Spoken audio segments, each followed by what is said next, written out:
Wow. Technology. I love it. Hi, everybody. What's up? I'm just talking to some folks on IG here. I'm live on YouTube, and I'm live on IG. So, as you all know, it's Sunday. That means it's time for Sunday Live. So if you guys want to come hang out over on YouTube, head over that way, and I will be there. I'll just leave this running for a minute. Why the heck not? Who's in the house over here on YouTube? Happy Sunday to you all. We got Robert here. We got Les. We got Joey. We got Harley. We got a tall person. Good to see all you guys. I'm still waking up, so bear with me. I've got the cat cup today. That's right. And we're going to talk about guitars and pedals and music and life. We got the Gold Coast of Australia, Steve Roberts, hanging. Who's over here? We got all kinds of folks, but the print is so small on IG. The text is so small I can't see. We got Stevie, all kinds of folks over there. Well, you guys come over to YouTube if you got a minute and hang with me over there. All right.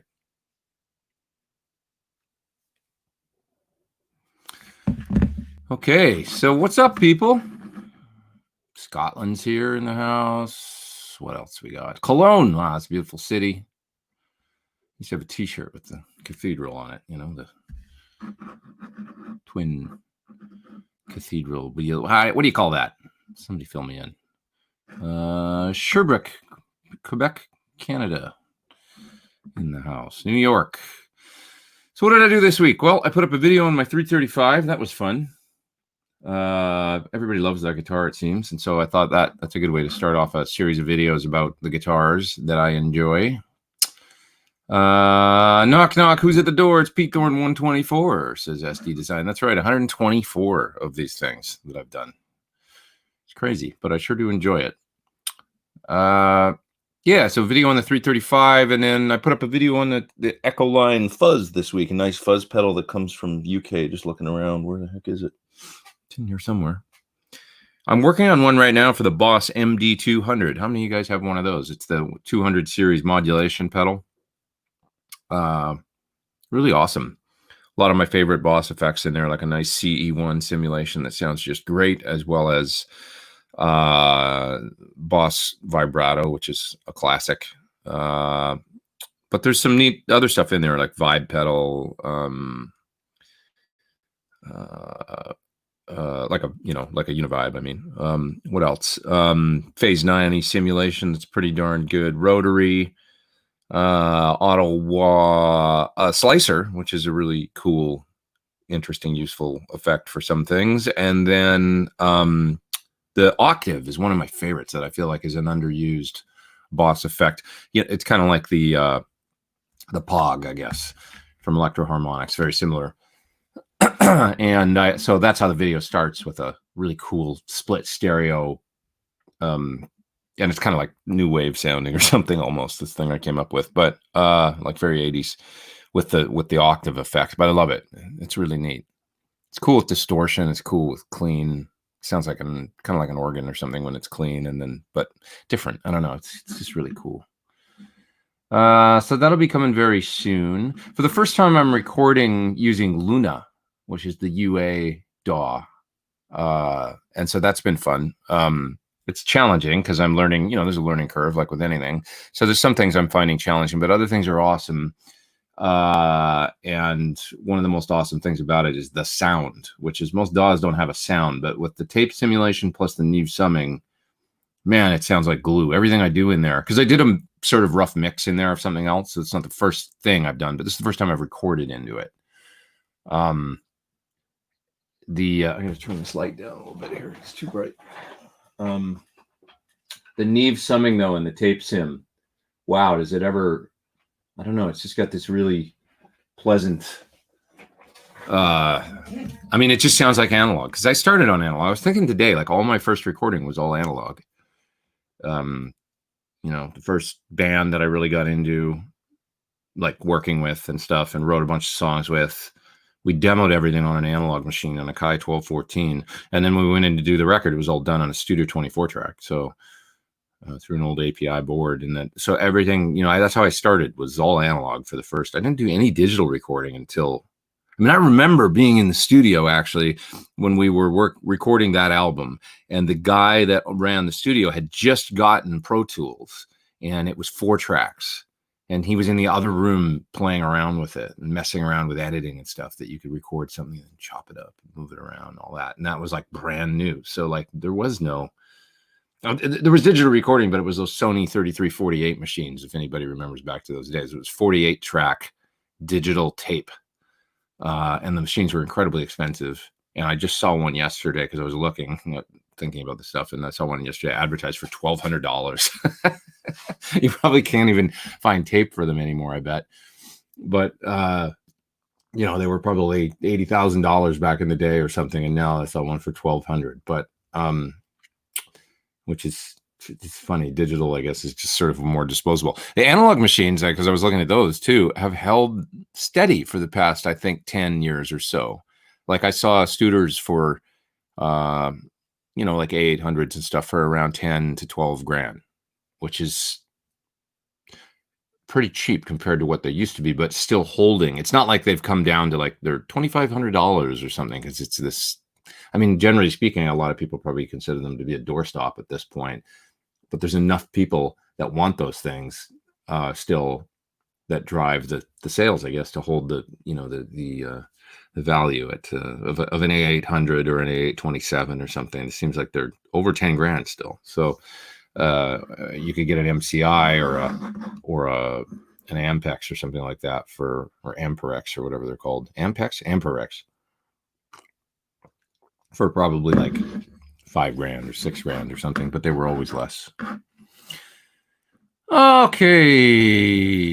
Hello from Ukraine. Wow, you're way over there. What's going on, man? You're doing an amazing job. Thanks, man. Nice to see you here. That's cool. Great. People from all over the place. John Suhr's here. Where are you, John? Where are you, my friend? Nice to have you here.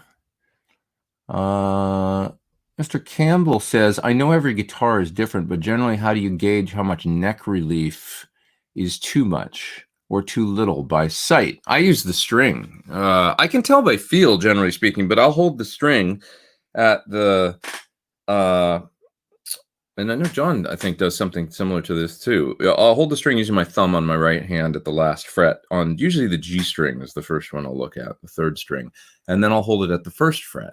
Now the G string is now acting like a straight edge, right? Because it's just a straight line from that fret to that fret, and you can kind of see the curvature of the neck all the way down. So you can push the string now and see if there's any relief. If there's no relief at all at the 12th fret, and maybe you want to check around the 7th too. If there's no relief at all, then then the neck is either dead straight or backbowed a little bit, which is going to be a problem. If there's just the slightest, if you've got a great fret dress and there's the slightest bit of relief right there, so you can push down the string, and I mean just like the thickness of a couple papers. That's how I like it.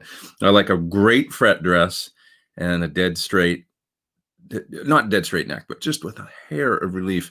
And there should be even less relief when you look down here. That's what I find with most fret dresses.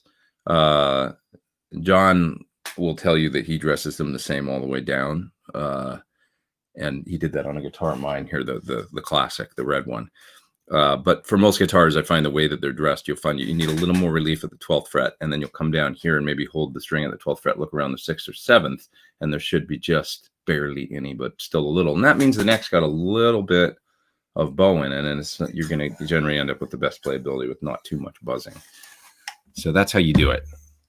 It's the tried and true method. And you can kind of look on either side too, like the E strings, and you'll see whether or not there's any kind of twists in your neck. Because if one side's got, if the string's hitting the fret on one side, and then it's got some play on it, that generally means your neck's got a bit of a twist in it, right? What's the most difficult piece you've ever had to learn? Was there a point where you didn't think you could do it before the breakthrough? That's Rich up in the top chat. Well, I used to tackle all kinds of stuff that maybe I didn't finish. like when I think back to the 80s, you know, when I was a kid, it's like Frank Gambale, that the lick that ate LA or something. Do you guys remember that? He had an instructional video. You'd have to be older, I guess, to know what I'm talking about. But he had an instructional video where he taught sweep picking. And at the end, there was this lick where he had the whole thing transcribed. And I remember I was trying to work on his economy picking technique. He didn't call it sweep picking. He called it economy picking, I think.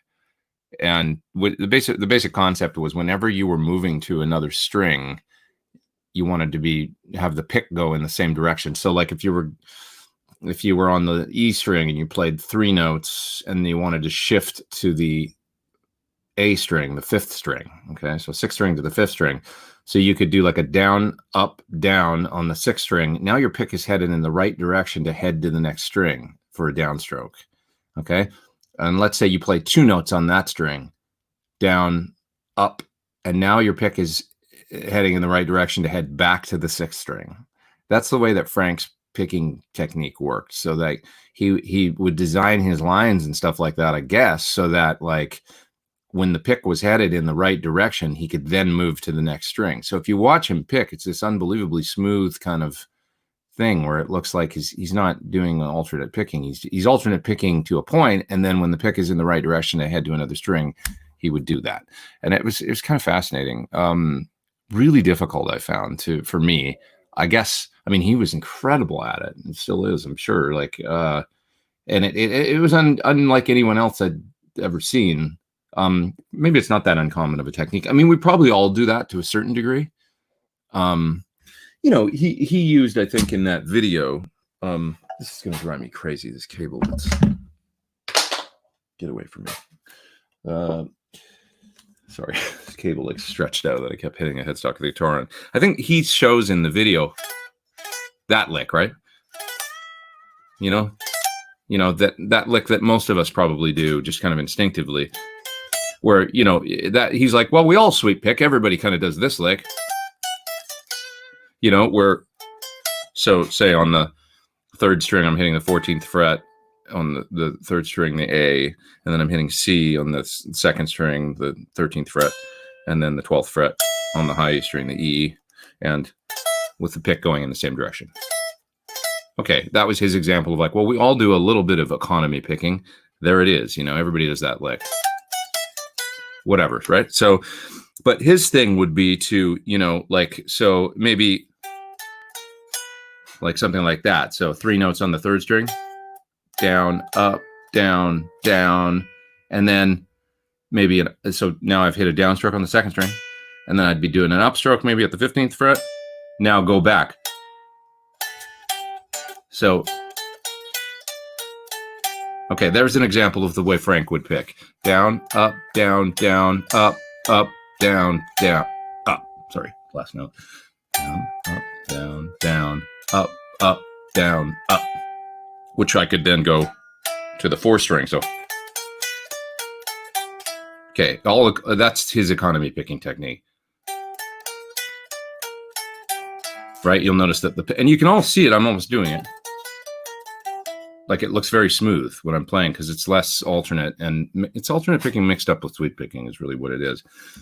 Anyway, long answer to your question, dude. But that was the one lick where I tried to learn his lick that 8LA thing, and it was just like, God, this is like, I should go back and try and learn it now. Actually, you're making me think.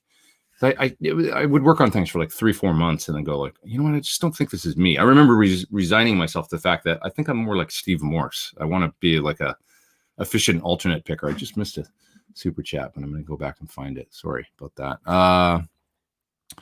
Stefan says, I bought a 2009 Suhr Scott Henderson recently, only in position 2 and 4 high E strings quieter than the others. Any idea why and how to solve? John is here, and maybe he can actually offer some insight into that. What do you think, John? Only in position 2 and 4, the E string seems quieter. I know on that guitar, one thing about the Scott Henderson guitar is it has a same output bridge pickup as the other pickups, I think, right, John? It's like Scott does a thing where he doesn't like a hotter bridge pickup necessarily. I don't know if it's got anything to do with what you're hearing, but possibly.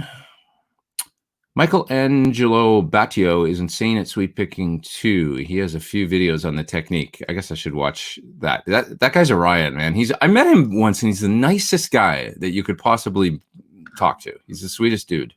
Not far from where I am right now. Actually, I met him at a rehearsal studio somewhere. He was really a nice guy. But he was crazy with the 2 neck guitars and the singer. That anybody ever see the Jim Gillette, like the singer in his band, where he screams and he supposedly he could break glasses with his voice. Look up Jim Gillette scream on YouTube if you haven't seen it. It's the best thing ever.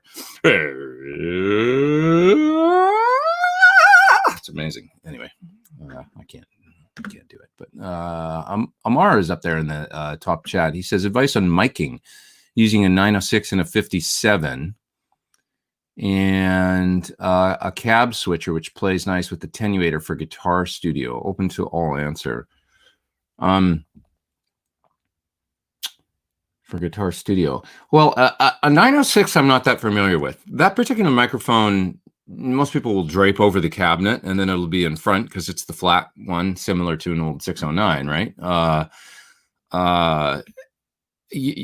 I'm not that I've never had one, to be honest, but you see them live a lot, and they're the ones because guys like them for live. Sound guys like them because they can just drape it over the cabinet and it sits right in front with the cable. But keep in mind when you do that, if you do use it with another mic, one of the most important things is then you're going to want to put the 57 very close, because now you've got a mic right on the grill draped over.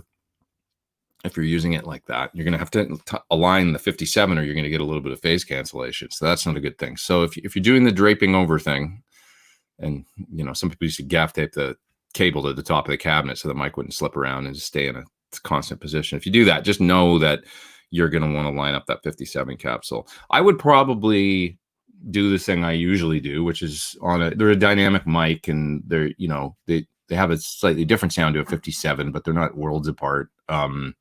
You're going to want to probably put it off from the center, not too close to the middle of the cabinet. Move it out.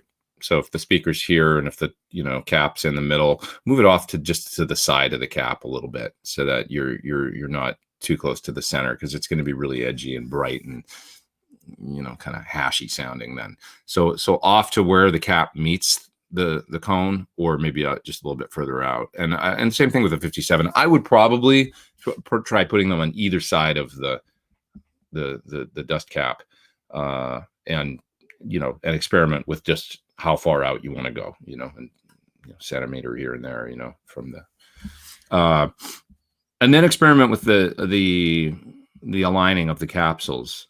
There's a way to do that. I could describe it. I'm going to come back to it in just a second. I'm going to describe how to time align, or like align the capsules so that it's in phase. Let me just grab the other top chat here, and then I'll come back to that.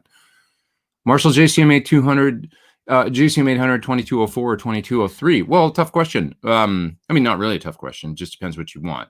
If you want a bit more headroom, a bit more punch, and a little bit less sag and I don't want to say fuzz, but the 50-watt Marshall, if anybody knows 50-watt Marshall, they have this quality to them that's a little, with the less headroom thing. They always sound like my 50 always sounds, you can hear it a little bit in the video I just put up with my 335, has a little bit of a more compressed, slightly squishy quality to it, and a little bit of hair with the gain. It's a little bit less brutal and a little bit more of that friendly squishy feeling. It's a little bit less metal and a little more 70s classic rock sounding to me, or something. I don't know. So it depends on the style of music you're playing. If you're really into tight gain and you want a really, really tight sound and very percussive and stuff, 100 is always the way to go. If you want a little bit more Allman Brothers or something, or a little bit more of anything resemble bluesy, softer, then the 50 is the way to go. So it just depends. And there's crossover there, because it's not like you can't play metal on a 50, you can, but you're going to get a bit more of that quality. When you think about Malcolm Young, he always used 100s, loud and clean, and then Angus used 50s a lot, or JTM 45, I heard even sometimes. So Angus live, I think, uses SLP 100s, but in the studio, I think he used 50s quite a bit. I never heard about Malcolm using 50s. You know, it was always, 100 watt, maybe sometimes super bass spec. Yeah. Okay, I'm gonna get into this is great. John's answering questions in the chat. Thanks, John.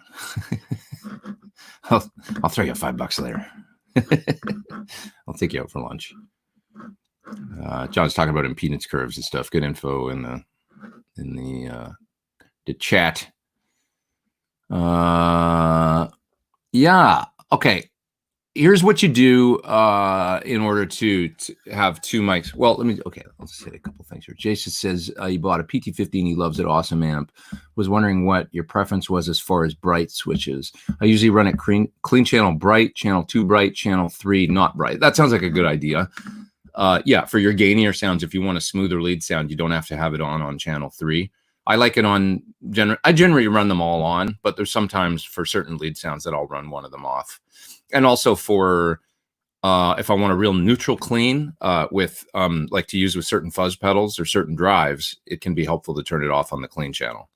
So it depends what you're hitting it with. Like when I was doing the drive pedal video, the fuzz pedal for the Silicon Fuzz from Echoline this week, I noticed that for a couple sounds I was going for, I like the clean channel bright off because it can, a bright switch is going to give a raspy top end to certain pedals. That's just how it is, and the pedal blows up the sound going into the amp. And if the pedal has a certain brightness to it, then it's going to just have this rasp on the top end that's getting through, which can be cool or it can be too much. So it depends what you want if you want the smoother sound. So just be aware of that.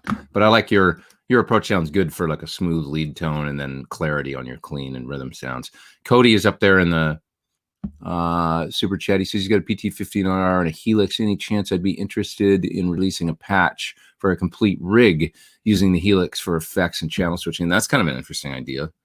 To like a Helix patch is tailored towards 4-cable method, essentially, right? It's a good idea. Yeah, I'd be down. It's just like really is just committing a day. Okay, like today I'm gonna get into work at 1 p.m. or whatever, and like hook up the Helix. Let's go to work. Let's make 10 presets for, and I just have to commit to it. And I really should do that. I'll think about that. Okay. I was talking about miking. So Steve Stevens taught me this method, and I believe he learned it from Tony Visconti. That's his name, right? Producer. What you do is set up your amp so the cabinet is in another room. You need a headphone feed that'll get you all the way into the other room, wherever the cabinet is. So if you're in the studio, like I'm in my control room right now, and cab is in another room and going to be isolated for recording, but you need headphones that can get all the way out there. So somehow you'll need a long headphone cable or a drop box or something that allows you to plug in. You can get 100-foot headphone extension or 50 feet or something like that, with a 1/4-inch connector on the end, an extender. They're pretty easy to find. I'm sure you could order one of those off Amazon, no problem. 1/4-inch coupler thing. Anyways, so what you do is you set up the amp gainy. So there's hiss coming out of the cabinet. You need even if you're not necessarily going to record a high gain sound, just get a bunch of gain going on the amp. If it's a clean amp, run a distortion pedal into the front of it and turn up the gain and get a bunch of hiss going. Okay, so now there's hiss coming through the cabinet, right? Set your mics up on the cabinet where maybe approximately where you think they should be, and arm 2 tracks in your DAW and pull the mics up to the exact same level. Maybe you can look at the faders and see if that hiss is at the same level. Look at the meters, I should say, and see if the hiss is at the same level coming out of the cabinet. You want a fair amount of hiss coming out of there. And then what you do is go into the other room and make sure nobody plays the guitar while you're doing this, because you're going to put on the headphones. You're going to be listening to the hiss, and you want the hiss loud and relatively loud in your headphones so you can hear it. If anybody plays, you're going to go deaf. So make sure nobody hits the guitar while you're doing this. Best to not even maybe have a guitar plugged in. You don't even need. You just need the amp to the cabinet with the hiss coming out, right? Go in the other room with the headphones on and tight. You need headphones that seal pretty good, because the hiss is going to be coming out of the cabinet. So you need to seal the headphones pretty much. Now what you're going to, before you go in and actually put the headphones on, throw one of the mics out of phase. Okay, so you need a, if your mic pre's or whatever, or even in your DAW, you can pull up a gain plugin, usually like in Logic or something like that, and there'll be a phase switch, just a utility plugin, something you can flip the phase on. So one mic, flip the phase. Now you go out there, put on the headphones and listen. And what you're going to want to do is move the mics, one of them back and forth from the cabinet. And you're listening to that hiss. Because you've knocked one of the microphones out of phase, when the microphones are actually in phase, which means the capsules are totally aligned, same distance from the cabinet, you're going to hear the hiss pretty much disappear. Okay, so you're moving the mic and it's going to sound like... Want me to do it again? That's what it friggin' sounds like. Okay, so the hiss just kind of disappears, and then as you move the mic even further the other way again past, you're going to hear it go. I'm such an idiot. Okay, but that's what it sounds like, because what's happening is as the signal is going totally out of phase, which means because you've got one knocked out, right? You understand, right? The sound gets completely canceled out, or to a great extent. Okay. Now, when you go back in the control room and you flip that mic back into phase, you're going to have full on in phase, right? Does that make sense? Knock it out of phase, align the capsules when it's... You guys understand what I'm saying, but you get it, right? If you're a recorder. Okay. That's how you do it. And then, and with something like a 906 and a 57, like our friend was asking about earlier, I don't know where the capsule is in a 906, so I would need to do that. Now, I've done this with most of my microphones, so I have a perspective where in a 57, the capsule is all the way back where, where it says Unidyne or whatever around the capsule on the printing. On the 57, that's where the capsule is. So, it's all the way back from that grill thing that's on the front of the mic. So when I'm lining up a 57, I have for instance, the flange or whatever the thing is in the middle of a Royer 121 or a 122, those kind of wings on the side of it. If you line up the print on the 57 with that part of a Royer where it there's the little wings, they're perfect. So, because the ribbon's right in the middle of it's where you would think it would be, I guess, on the Royer. It's right in the center of... You can see it in there actually, but on 57 you kind of can't see with the thing on it. So that's where it is actually. So line up the print on the 57 with the little wings on the Royer, and that's when it's like right there. So, and then your tone will be nice and full with no phase cancellation from the two microphones if you're blending them at the same level, especially. What else do we got here? What else we got? Any thoughts on froggy bottom guitars? I don't know those. I'm sorry. My shirt looks French, says somebody. Très chic. Well, I spent a little bit of time over there, so I appreciate that. Merci beaucoup. Max the phase cancellation at reverse, then flip it back, says somebody. Yeah, that's right. Yeah. Gary's in the UK. He says hi to everybody. Who else we got here? Classic Rock Show. Who is the original guitarist? Any videos of the two of you together? I don't know who originally played guitar. It might have been the fellow named Howie G, who I've never met from the beginning. I'm not sure, but he could have been around since the first one. He has a lot of fans. There was a lot of, when I started doing it last year, there was a lot of, where's Howie G? So I've never met him, to be honest, but I think he might have been around since the beginning. And then I think, I don't know if Bobby Harrison ever did it. My friend Bobby Harrison, who played in Brit Floyd, and he might have done it once or twice because they've been doing it for quite a while now. But anyways, he plays with Cliff Richard now, I think. Nice to see you're okay, says Carrie. How are you, Carrie?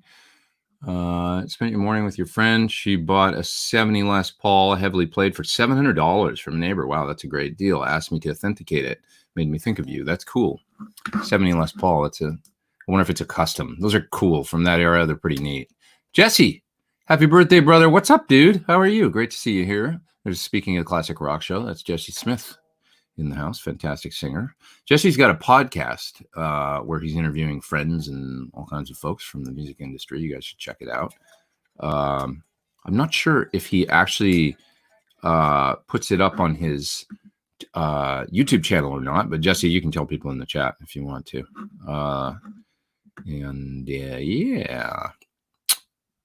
But it's good. I did the first one, I think, actually, his first podcast where we talked about all kinds of things. Gary says, do I use buffers with my Helix rig? My Helix is actually on the sort of rig I have set up. Main rig is on a pedal board, and it's got a Friedman buffer bay because it's a Friedman pedal board, and that's where you patch in. So yeah, there is a buffer on there. Do you need it? Not really. I mean, the Helix is a buffered, it's going in and hitting a buffer right away. But I guess whether or not you would hear a difference, I don't know. You'd have to, try them both and see, like, the buffer before the Helix or just right into the Helix, because I think that's probably what you're asking. Should I get a buffer or not? It's not really the first place I would spend my money, to be honest. But not all buffers are created equal. So I have one here that I still have to mess with. That John, if you're still here, John gave me to. It's this one. I'll cover up the name on it.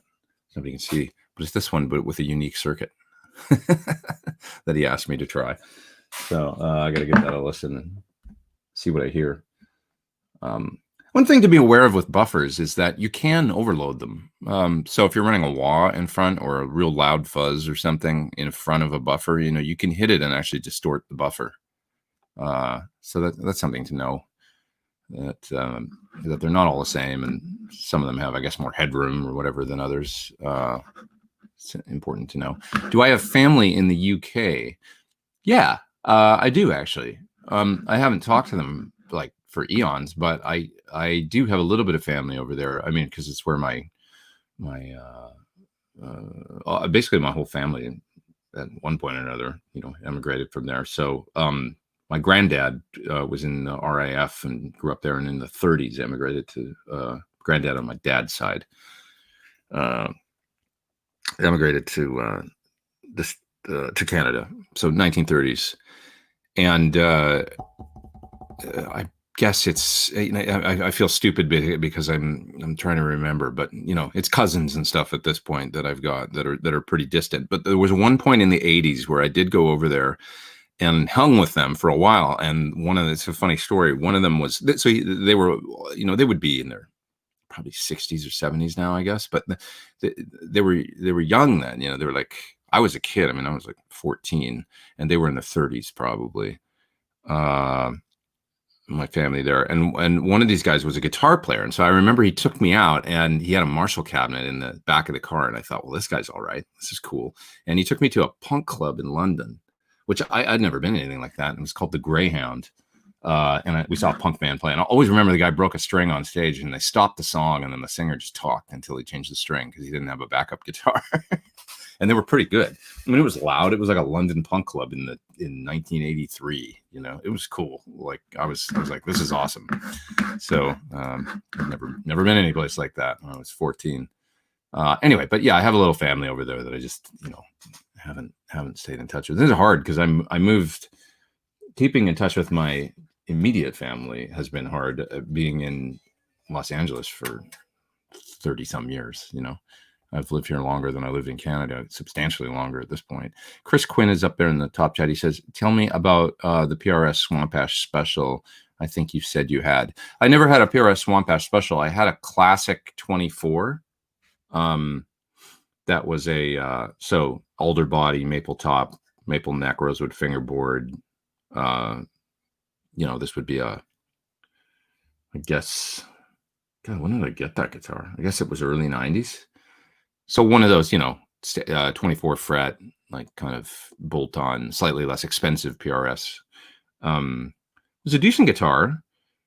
It was a good guitar now that I remember it. But the full on PRS thing with kind of the only thing about those guitars is maybe it was the scale length, but I don't know that it had a hell of a lot of personality. Now I had a McCarty, which was a full on, Gibson scale, 22 fret, proper Les Paul, basically, right? That was a really nice kind of iced tea amber kind of finish, I guess. And that was a great guitar, I have to say. It was a really, really good guitar. kind of more like you would see somebody like David Grissom play, I guess. Mine was not a gold top, but that was a really, really good guitar. And I played that guitar and used it. Nice neck shape, I remember too, like really playable. It just had the stop bar bridge on it, 3-position switch. It was a Les Paul. That was really quite a good guitar. I don't remember what happened to that guitar, where I sold it, and it wasn't that long ago. I mean, it was in the 90s that I had it, late 90s. Did you swap the bridge pickup in your new red Suhr? I'm experimenting with something in it that I can't talk about. Just experimenting, just to try something a little bit different. The idea being in an alder body guitar with a maple fingerboard and stuff. I just wanted to see what something else sounded like. So just to always got to screw around, just like every one of us. That's why we're all here, right? Any thoughts on KT66 versus EL34 tubes in your Marshalls? I've never had a Marshall with KT66s. I've played some Marshalls with KT66s. I've just never used one myself. Like I've never installed them and then kept them in there. So I'd love to have a JTM 45 at some point, like a nice JTM 45 clone, or like a Metro One or something like that, and with nice, good, maybe old KT66s or something, and have that sound, or a Blues Breaker. That'd be cool. I guess I'd rather have a head. I thought about it a couple times. Like Park, they make a nice one, a JTM 45 style. And I talked to Mitch Colby years ago and stuff, and we just never, I was like, I could use a JTM 45. That's a sound like I've never had. So that might be a cool thing I would consider at some point. I think I highlight that thing in the screen, and now I don't know how to how do I do that. Banners. Here. Go back to that. It's kind of cool. I didn't even know you could do that. I clicked on I guess you guys saw. I'm still learning how to use StreamYard. Anyway, what are you guys talking about? Somebody's talking about the butter slacks. I know that Bill was on Tone Talk, right? Dave Friedman's show. And Dave said he enjoyed it, and that it was entertaining. I like that amp, actually, the butter slacks. It's cool. Aggressive. John Sykes is badass, says Daniel. I would agree. I love John Sykes guitar playing. That wide vibrato and just kind of melodic. I don't know. It's kind of like Neil Schon or something, like his soloing style, but a bit more metal, right? Just with his vibrato and singing, kind of emotive hard rock. I like that stuff. So John Sykes was a very exciting guitar player to me. Great tone and all that. Yeah. Enjoying your chats. Love your playing. Thank you, says Mr. Scuffer. Did you learn playing yourself, or did you also take lessons? I took lessons and I learned by myself. I would say I'm largely self-taught, but I did have some great teachers. Terry McDade, Brian Hughes, kind of my early teachers, my buddy Al Vermew, Brian Polson, some friends in Canada that showed me some things. And then I went to GIT for a year. And I've occasionally taken lessons ever since. I took a few lessons with like Carl Verheyen.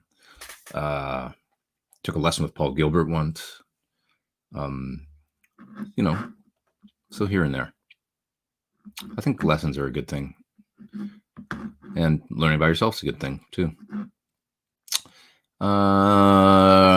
Blue Fire is in Alaska. What's up, man? Got the Suhr reactive load IR and looking for an amp head to replace his deluxe reverb reissue, $1,500 budget. Use a Strat for a show band. Any suggestions? I guess it depends on the style of music you're playing. With a $1,500 budget,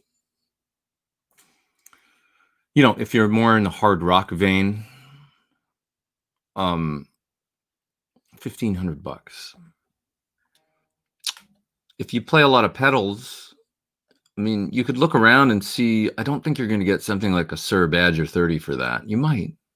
I guess you might, actually, for $1,500. I mean, brand new, they're just a little over $2,000, right? So you might find one for 1,500. Actually, that could be a good suggestion.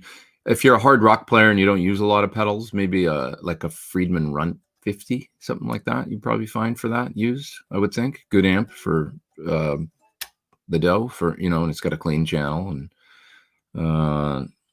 there's a couple to look at. Badger 30 Runt.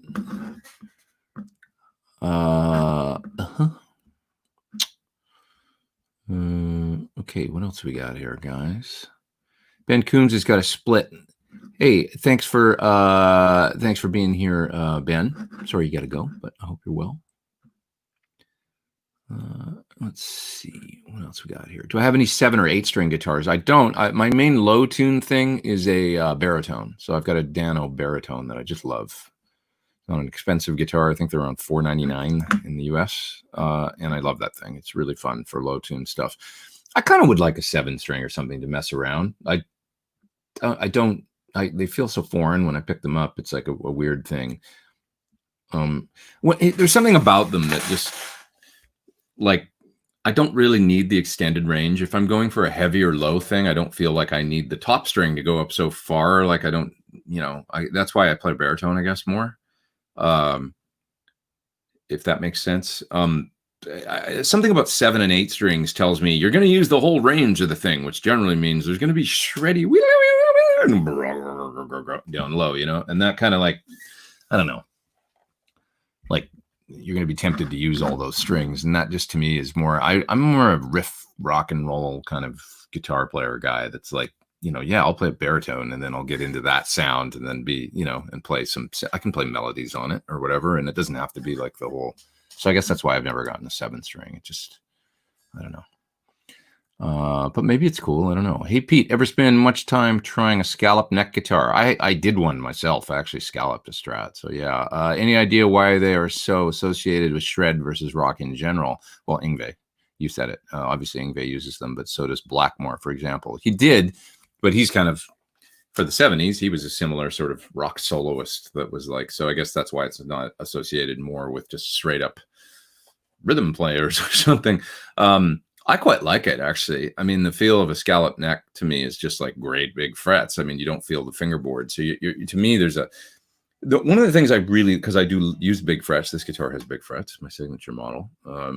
There's a positive grip on the neck with a big fret that I really like, where I feel less of the fingerboard. And it's like you're hanging on to a rope that's suspended over something, as opposed to, you know what I mean? Like you feel the string without the board so much, and there's a feeling of and on a big stage or something where you're running around and doing stuff or playing live. I just like that positive grip. That's one of the things I really like about big frets, and scalloping just kind of increases that. I think Yngwie is right in that he's like you know the potential to go out of tune is there, and you have to be very controlled and all that. But he also uses an 8-gauge high E string, so. If you play a set of 10s or something, I don't think that's as much of a concern. I don't know. I like scallops, but I would assume it's one of those things that once you would need to, always have all your necks like that, or it might feel uncomfortable. Like I think Yngwie mainly plays scallop necks. So I'm not sure he can play just as well on one that's not, because he's crazy, but. Anyway, Scott says, was that a DG335 in the thumbnail? Yeah, that's my DG335.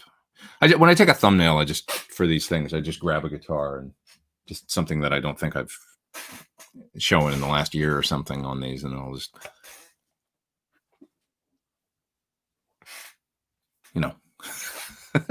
it's a thumbnail. And I always take them and, you do one and then you look at it and go, I look like such an idiot or whatever, but, I don't know.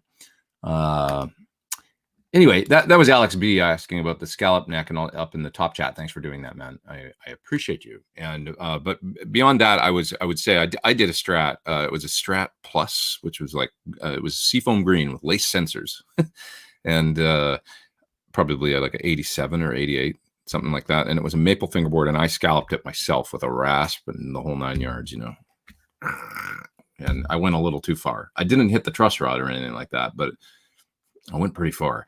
and it was a lesson, that a little goes a long way with the scalloping. So I would never do that again, but I used to do things like experiment with doing my own fret dresses and scalloping and crap like that. I've never refretted a guitar, thank God. I hated doing that stuff, to be honest. I know, like Suhr, if he's still here, I mean, he takes a lot of pride in his work, and although it's work to him, I'm sure he gets quite a bit of pleasure out of it. I hated it. I mean, I liked the idea, and then I would get into it and go, God, this is drudgery, and my hands would hurt from filing and things. It'd be like, and then I didn't want to play after. It was like, I'm going to leave working on guitars up to people. I mean, I do my own setups and stuff many times, and I can work on a guitar, but I'm not going to do frets. I'm not going to do a dress, or forget it. That's for people that are really, really good. I'm happy to pay people to do things that they're good at, and I'll get paid to do something that I'm good at, in the meantime, so I can pay them that I enjoy. Yeah, that's my theory. Do what you love, and you'll never work a day in your life. Let's see. Looking at other. Steve's asking if I own a PRS guitar. I don't own a PRS guitar now. I've had two in the past. It was a Custom 24 and a McCarty. Those are the two PRSs that I've had. Yeah. Okay, so what else we got here? Lauren, I just saw, said that he had a scallop neck. I have a scallop neck guitar since '87, but moved from that to other necks all the time. Interesting. It's not hard, but I'm not a great player. Oh, come on now, man. Scallop neck taught me to have a lighter touch. Yeah, that's me too. I mean, lighter touch, bigger frets, but you've got a positive grip, I feel like, so you don't have to grip as hard or something. I don't know. James says, you're always cool, man. Thanks, man. Not always. Sometimes I'm a real dork. Yeah. Ben Coombs told me to say thanks for everything today, and he appreciates your sentiments. Thanks, Ben Tom. I appreciate that. He's a good man. Our buddy up in Canada. Yeah. What's my opinion on fanned frets? Kind of interesting. Not necessarily something that I would use all the time, but I'll tell you, the guitar that really blew me away was you can find a demo of me on YouTube playing a guitar called a Baritone, and it's a baritone, and it's acoustic, and it has fan frets.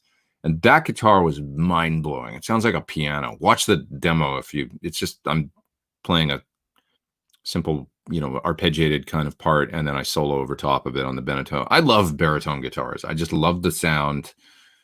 I love them for what you hear me do in the video with the Baritone. Actually, it was just like kind of moody, big down-tuned chords and stuff, and arpeggios and stuff. It just lends a different dimension to writing and stuff.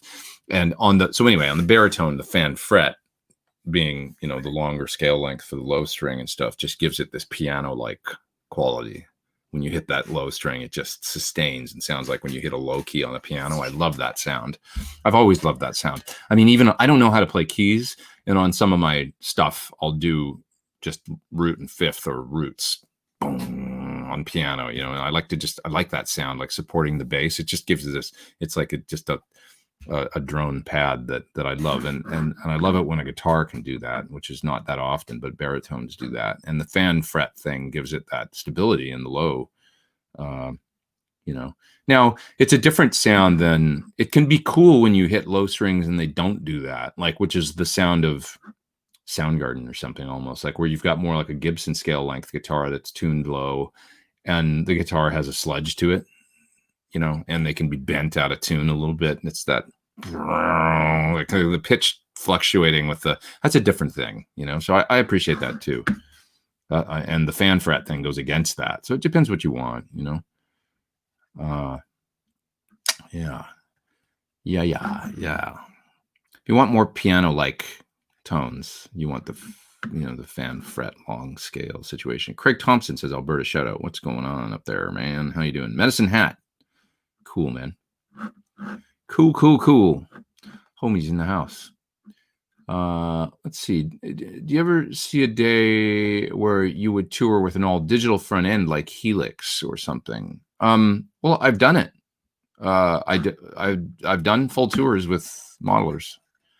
I mean, last year I just did spot dates with, the Ultimate Queen celebration using an AX8, but I did as long ago as 2011. I played shows with a pod. I played for 50,000 people in the Philippines once with a pod bean. And that's like a 2003.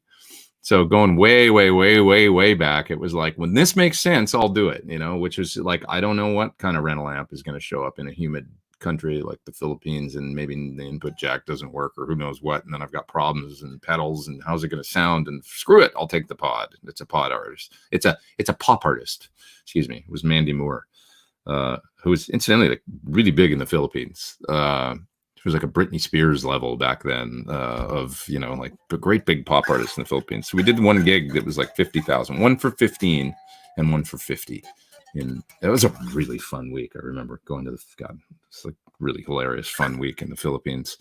Two shows, a couple TV shows, and we were there 6 or 7 days and basically just had a grand old time. Tony Smith is up in the super chat, top chat. He says, hi from Wales, thinking about buying a Macmol S-Type. Any thoughts or suggestions? Retirement present to me. That's nice. They make a very nice guitar. Their whole thing is they're quite expensive, and it's made in small quantities, and they use evidently all old wood and stuff like that. I mean, the one I have is lovely, very resonant, it is kind of like a vintage guitar in its, quality. Its tone and stuff. So I have no reservations. They're nice people too, and I think they make a nice instrument. Fusion 72 says, putting you on the spot today, Pete. Dollar for dollar, what's the best value guitar in your opinion? The best value guitar? I hold it in my hands. No, really. I think this is a great guitar. I mean, for the money, I mean, it's an instrument that people seem to get and say, there's a fella that I did he's doing a review of the guitar, and he has to interview me, and he, spoiler alert, I mean, he loves it, and he said this thing's like, and he's owned a few different Suhrs. He couldn't believe the versatility and things that he didn't think were necessarily going to work, like the tapped humbucker. He loves that sound, he says, and he's like playing it all the time, and the parallel and so dollar for dollar value for that's why I say this guitar is like, if I can have one guitar these days and if I need to get a sound, I'm like, yeah, I can get it out of that guitar. Like, yes, not exactly the Tele or not exactly my 335 or not exactly a Strat, but it's like, I'm going to take one guitar to a gig, because let's be reasonable. How many do you want to bring? And if you're, how many can you bring? You need something that's solid and stays in tune, that's super well made in America and is reliable and not gonna, it's not disposable. I don't know. I got to give props to this one. That's what I think. Hey, Pete, is John still on? I finally got a new SL68 from my local shop. This is Matt up there in the top chat. By the way, that was Fusion 72 in the top chat. Thank you, man. I appreciate you asking. He says, is there a difference between mine and yours in terms of the bright cap? So my amp has no bright cap on it right now. So I'm not sure what yours came with. I think maybe they don't put one on, which makes it very versatile. It makes it not quite exactly the same as what would have come from Marshall in 1968, though. And it's a very, very, very easy thing to add. It's literally like one cap that goes across the two lugs on the input one volume. So you can experiment, talking to any competent amp tech. Well, that's about the easiest thing in the world that they could possibly see, and they'll know what it is, and they could add that, and you could try different values. So basically, what a bright cap does on an old Marshall or a Fender or something, the bright switch, it lets high frequencies go through. When the volume pot is down, okay, essentially it's going to let super high frequencies pass through all the way. So it's like certain frequencies are on 10 when the pot is on 1 or 2 or 3 or 4. So obviously the louder you get, you're letting more and more and more and more through, and the less that cap has an effect, to the point where when we're all the way up to 8 or 10, you don't really hear any difference, because now everything's getting through and it's all the same. So it's allowing, that's what a bright switch does on an old Fender, or a bright cap is sort of like a permanent on bright switch. It's letting those frequencies pass through. So how many of those frequencies get through, that's the value of the cap. So And a real big cap lets lots of them through, and a smaller value cap lets less through. So like on something like a JTM 45, it was a pretty small cap, I think. As we got later into the 60s, the value of that cap increased, and the amps get more aggressive because, just the nature of, you open up that volume, and all of a sudden there's some of those high frequencies are getting through, and it's aggressive, it's toothy. And so a Marshall that's got quite an aggressive bright cap, and that was, I guess, just rock and roll. People were, remember back in the day, not a lot of people were concerned with home volume. They were buying a Marshall so they could go out and jam and play loud in the garage or with their friends or at a gig or whatever. They were, there was more of that stuff. There was less concern for this low volume thing, and it was more about the amp sounding great with a band. And great with a band means when you run a Marshall on 6 or 7 on the preamp volume, then enough of the other frequencies you're getting through, but you're letting the highs through, and there are these aggressive highs. And it was that sound. That was the sound of rock, was the Marshall run hot like that at that level. But that's how you had to set it to get that sound. You turn that volume down, that preamp volume down, or on a case of a Plexi, the volume 1. And now it doesn't sound so good. You're going to get Marshalls come on fast. So like I don't know about you guys, but unless you're using real weak pickups, and if you set the tone controls for stun, for rock and roll tone, by the time the amp's on 3, it's making distortion. And a Marshall with a reasonably to very aggressive bright cap set on 3 is a unpleasant sound. It's just slightly distorted and very, very bright. It's thin and bright. As you get that volume up to 4, it's getting better, but it's still 5, 6. Ooh, now we've gotten somewhere, and it's that there's enough of the toothy thing in the tone and enough of the fat in the tone at that point where it sounds really cool. And that's where people would run them and use them. So they were a bit of a one-trick pony, but it was a fantastic trick. It was the tone of rock. Yeah. So that's the thing. Now, how do you get that sound across the spectrum? Well, there's no free lunch.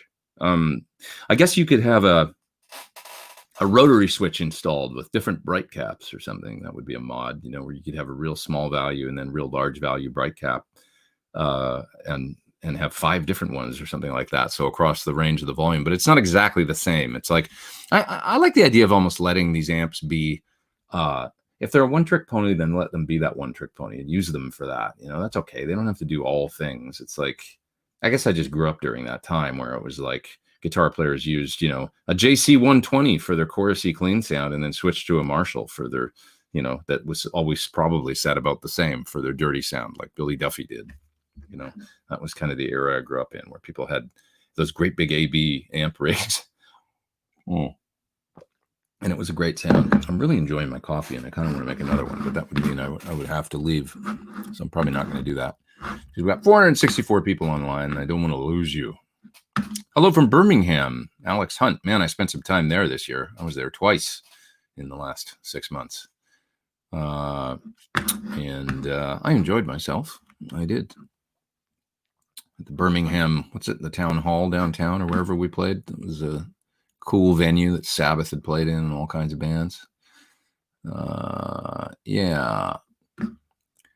Pete, tell me why Fish is the greatest live band right now. I'm not going to say your name.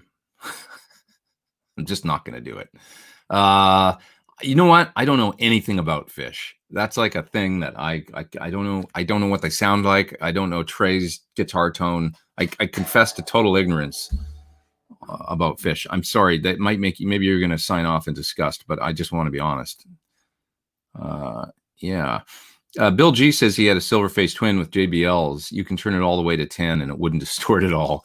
Yeah. The thing with Fender is that it's interesting because the evolution from the tweeds to the brown Fenders to the blackface Fenders to Silverface, they got cleaner and cleaner and cleaner and cleaner.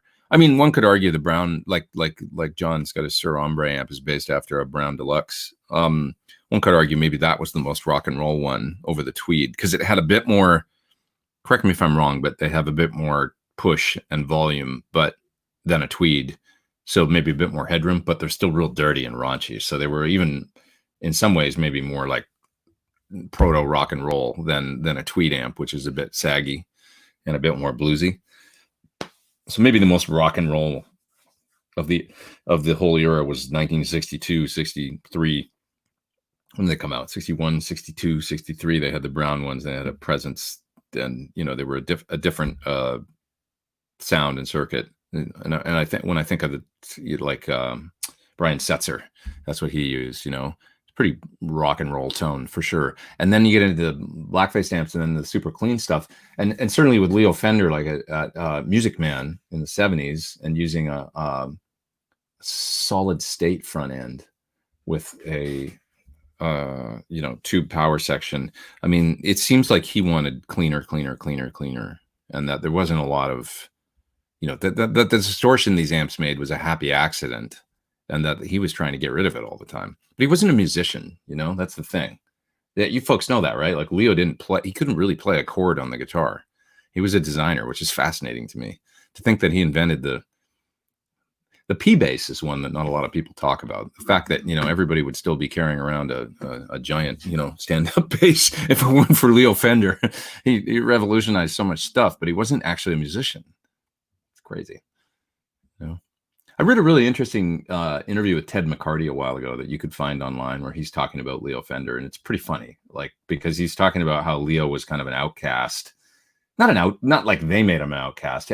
The way Ted paints the picture, anyway. Ted, for those that don't know, Ted was the president of Gibson for a long, long time, and the like in charge of, you know, I mean, directly responsible for Les Paul, 335, all kinds of guitars.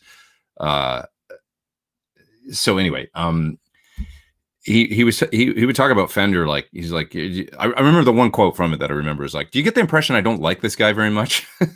And it was because I guess he said he didn't seem to want to hang with them. He didn't want to be part of their, like, they were old school, like, music, you know, instrument manufacturers, and it was like probably much like now, where these guys are business rivals, but they're also friends, and a lot of them know one another and they talk and stuff, and there's a mutual respect. He felt like Fender didn't kind of want any part of that scene, and that he wasn't like, you know, that he was trying to do his own thing out in California, and that you know, that there was just sort of this, a little bit of disdain there or something between them or something. I don't know, but controversy. I find it interesting anyway. But yeah. Man, I'm going on and on and on about all kinds of stuff, aren't I? Dan says he's building a pedal board to use when he has to gig with board amps or amps other than his PT100. Would the Suhr Eclipse get me in the ballpark of having channels 2 and 3 of the PT? I think so. I don't think it's exactly the same as my amp. I think the Riot is actually probably closer to the tone of my amp than the Eclipse, but that's just me, you know. I didn't have anything to do with the Eclipse or the you know, design or anything. Like, I listened to it a little bit, so I don't have one, so I can't really give you a total overall perspective on it. My favorite Suhr distortion pedal is the Riot, and maybe the Mini, which is exceptional. You know, that's a really, really great sounding. So that would be my pick. You know, in the same enclosure, same size enclosure, or even smaller, you could have 2 Mini Riots set different. You know, but that's the one that I think you could capture that tone with the closest. I think it's really, really great sounding. So, you know, the other thing you could do is get something like a Mini Sheba and a Mini Riot, and hit the Riot with the Sheba for leads or something, and then you'd have a nice, very small. There's some of the best mini pedals that I've tried, not MIDI but Mini. Other pedals that do it quite well. I like the Bogner Blue quite a bit. I think it's a great, relatively inexpensive Marshall-y pedal. So the Bogner Blue distortion. The Lagrange is cool too, and I've shown a number of other ones recent times that are really quite cool. Here's a good one that you may have seen me demo: the Engine from Drybell. So this takes a slightly different approach. This is like a plexi style on this side, great sounding plexi, not dissimilar to the PT Channel 2, something like that. And then this side is a treble booster, which for leads is just unbelievable. It sounds amazing. So Rangemaster style boost into a plexi style drive. So this would be great for your board too, I would think. Probably give you just about everything you need for, you know, it's real versatile with there's a tone control on it that lets you really cut the top end if you're going into a bright amp, and that's nice. Yeah. Okay. looking down, I ordered an unfinished neck and body from my Super Strat and did all the finishing, and most of the assemblies has been. That's cool. How did you finish it? Did you use cans or something, or did you use? I mean, did you go more full on than that? I remember the days of working on guitars and doing stuff like that. And ordering stuff. Used to do it when I was younger. Yeah. Okay. Hi, Pete. LPD pedals, your thoughts? I find them incredible. What's an LPD pedal? That's Miguel. LPD. No, I don't know. Is that a company? I don't know that brand. I'm sorry. Fred is saying that he's looking for someone in LA to refinish a vintage Fender guitar. I've had a couple people ask me this question this week, actually. Recently acquired it with the original finish removed. Any suggestions? I don't really know. You know, I don't know if, like, for instance, like the guy that does Rock and Roll Relics does refinishing. You might seek out his company, Rock and Roll Relic Guitars. He does beautiful relic guitars, and I would assume he's got a good finisher if he's doing it himself, or I don't know who's doing it. But those guitars look really nice. Maybe he'd be a good person to hit up, and he would probably know somebody like that. You know, you can find him on Instagram and look for Rock and Roll Relics or Facebook, I'm sure, and maybe send him an email and ask him. I really like the finishes I see. His relics are some of the best that I've seen. So on a vintage guitar, whether or not you want it, new and pristine looking, or relicked a little bit or whatever, he might be a good guy to hit up about a vintage finish, because his guitars just look so accurate to me. Who else would I would probably get in touch with, maybe ask Norik Renson Guitar Repair in Studio City, who he would go to for finish work. Because he's been around forever. He's done a lot of work for all kinds of artists, from Sting to, just everybody under the sun, and he's worked for. So I would ask him. I trusted him with my old 54 Les Paul when I had one, and I don't think he does finish work, but he would know somebody. Lawrence Petros Design. Oh, I've heard of this in Mesa, Arizona. Have I done a pedal for them? I don't think so. I know of Lawrence, though. Why do I know? God, can't remember. Lawrence Petros Design, says Miguel. So what pedals do they make? What are some of the ones that I should know? Because maybe if you name them, I'll know. Okay. What else we got here? Steven says he also finished an unfinished neck for his Particicaster, used Ohio Valley Nitro Amber tint, and it came out excellent. That's cool.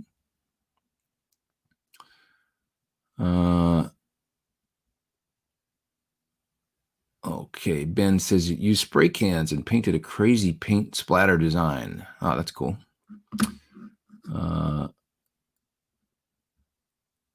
What else we got here?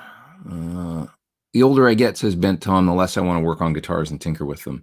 I like to leave it up to people that know what they're doing, and then play music, because I feel like I'm more excited about learning how to play things. I'm more excited about learning how to play the guitar these days. Still, boy, I've been doing this a long time. I should probably learn how to play one of these days. That's honestly the way I feel, that I've got so much to learn, and so that's what I'm most excited about, rather than spending my time working on instruments. I'd rather actually build an amp. I'm kind of more interested, like rather than learning how to do frets on a guitar, I'd like to go to that Egnator amp course and learn how to, make my own amp and learn about amp design and stuff. That idea excites me more than, dressing frets and stuff, to be honest. I don't know why. Matthew Kennedy is up in the top chat. Thanks, man. He says, what's your go-to coffee at the moment, and how do you brew?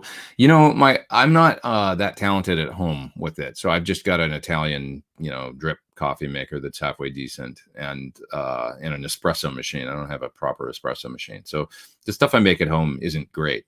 That said, not the roastery, the coffee roasters. There's something in LA that they sell at Whole Foods, and I bought a bag this week of Snobby coffee from them. It was their dark roast, which isn't all that dark. It's more like a medium dark, and I got it from Whole Foods, and it in my drip maker is great. I do grind my own beans and all that. I do that, but I don't have some of these you can get crazy with this stuff as crazy as you would with a guitar rig, right? With, how you prepare coffee and stuff. I've got a French press. I use that once in a while. But for the most part, it's just the drip coffee maker. Now, this coffee that I bought this week is exceptional. It was actually really, really, really good. But there's a couple places in my hood. I live in, out in Pasadena now, and a couple places I've found that are for Pasadena folks. There's a place called Republic. Really, really nice coffee there.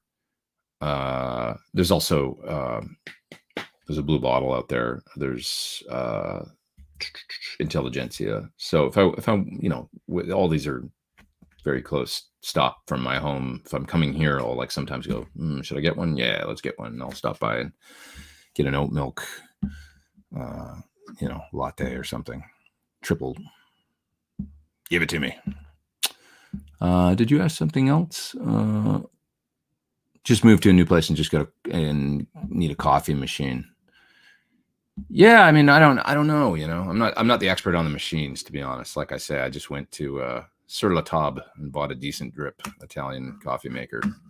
Not expensive, $150 or something like that. I'm sure you could, you get into it and do much better. What do I think of the King of Tone? Says Jeff. Great pedal, especially the clean side. The cleaner side of the King of Tone is my favorite, and it's fantastic for getting a slightly crunchy sound. I always say you can hear me use it the way that I like to use it in the 2011 rig rundown I did with Melissa Etheridge. So the Suhr guys came by and properly mic'd my amps and stuff, and you can hear me use the King of Tone in front of the Jim Kelly, I think. And that's the way that I really dig it. I had it on my board back then. It's a great pedal. One of the ones that I never want to, part with. Terrific. And Hank says that your first two albums got my brother through an especially painful divorce. Thank you. Wow. Thanks, man. I appreciate that. Maybe he got some of my personal angst in some of those tunes, like the last song on each record. But the last song on each of my solo albums is my favorite things I've recorded, I think, So those are the tunes that, I don't know, that there's all kinds of stuff on there I dig, but those are the ones that really, for me are like, I'm super proud of those tunes. Yeah. What do you do when you're not playing guitar, says Tor? Not much.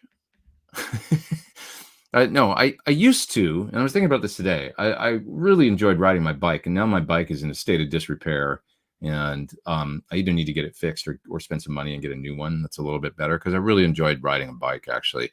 I used to live in Santa Monica, and I loved going to the beach and just hitting the path there at the beach and riding down all the way to Venice and then back and hanging out, going to get food, just chilling, that kind of thing. As far as other activities, I mean, for a long time, this is the other thing I was thinking today. It's like I was working on Japanese, and I've totally fallen off that and not been doing that stuff for a while. So that was really fun for me. Was I was working on learning all the hiragana and katakana, and then like working on a course, an online course to just learn and practice. And I guess when I'm not going there for a while, it makes me sad because I love it over there so much. So like I don't work on it as much because I'm like, oh, I don't want to think about that because I don't know. I really love that place. So it's like to not get to go for a while. It's like, well, what's the point? But that's stupid because I'm going to go back and I should be working on it I don't know. Working on another language makes me feel like I'm using a part of my brain that I haven't tapped into since school or something, since like high school. And it feels good. It makes me feel younger. I don't know how else to describe it. So that feels good. So I like that. Clean amps, Jim Kelly or Suhr Bella. Both nice. The Jim Kelly, I would say the Bella takes pedals better. The Jim Kelly is its own thing. I like that King of Tone with the Jim Kelly, that's for sure. There's certain pedals that maybe don't sound as good into the Jim Kelly. Maybe that's because of the bright and all that. It's got bright in front end and bit more its own thing, but the Kelly is an unbelievable amplifier. As far as an amp for me that would go across the board, like forget pedals, you're asking about clean amps, but an amp that is across the board unbelievable, the Kelly is pretty amazing from clean to dirty because it's got that built-in boost, and it can sound like you know, you can hear in my video for the Kelly, like, you know, driven hard. It's pretty amazing sound. It's not a Marshall. It's its own thing. It's its own thing. That's like awesome and unique. And it's the one amp that well, there's a few out there, but one of the amps I found that it has a truly vintage amp quality to it, where it's this direct connection between your fingers and the speaker, like this wonderful bubbly feel thing. That's like, you know what I mean? Where it just feels like, oh, you're connected to the sound in a really great way. Yeah, I don't know how else to describe it. And then, I was going to say, from clean all the way through to dirty across the board, it's great. Like an old Fender is great at clean, and then pretty cool at when you turn them up a bit. But on 10, they can sound like crap, right? You know, a Kelly's not really like that. It just sounds really good, like all the way into, you know, fairly substantial distortion. Yeah. What is more important to overall sound, the cab or the amp? I mean, I think the overall sound is really affected by the cabinet, to be honest, more, if I had to pick. But it's the amp is obviously a huge factor. But the cabinet is this big filter. It's a massive filter on the overall sound. So, you know, when you add a big filter to something, you know what I mean? It's like taking a photograph and then adding a big red filter to it. Well, what had more effect, the photo or the big red filter at the end that makes everything look red? I mean, that's the best way I can describe it, right? It's like there's a red photograph. I don't know how else to describe it. And if the filter is green, you've now got a green photograph. Now, what's that photograph of? You know, and then you look at the detail. So that maybe that's an apt kind of description. Okay, I'm going to go to the end of the chat here. What else we got here? Blackface Twin Reverb sounds killer on 10, bass on 0, says Ben Tom. I'm sure that's quite, I mean, you know, I know that can be, especially with the bass on 0 and with the right guitar. Of course, if it sounds good to you, it is good. But to me, it's like, I don't know. If we put your Blackface Twin on 10 with the bass on 0 up against a Kelly that's super cooking, I might pick the Kelly. You might pick the Twin. I don't know. I think I would pick the Kelly. That's just my guess from knowing what those amps sound like on 10, you know, like the Blackface Fenders on 10. I like a Blackface Fender on 7 or 7.5 with the, you know, the bass on like 3.5 and sometimes the bright on at that point and the treble up around 6 or 7. That's a great rock and roll sound. I mean, killer. I mean, my Basement sounds great doesn't sound good on 10. I looked and it's not in here anymore. I don't use it that much anymore. Put it in the other room, but it used to be right there. But my Blackface Basement is like, well, it's the, you know, Social Distortion, I guess. It's like, that's his guitar sound, right? A Basement from Marshall cabinet. It's quite distorted. It's a good sound for sure.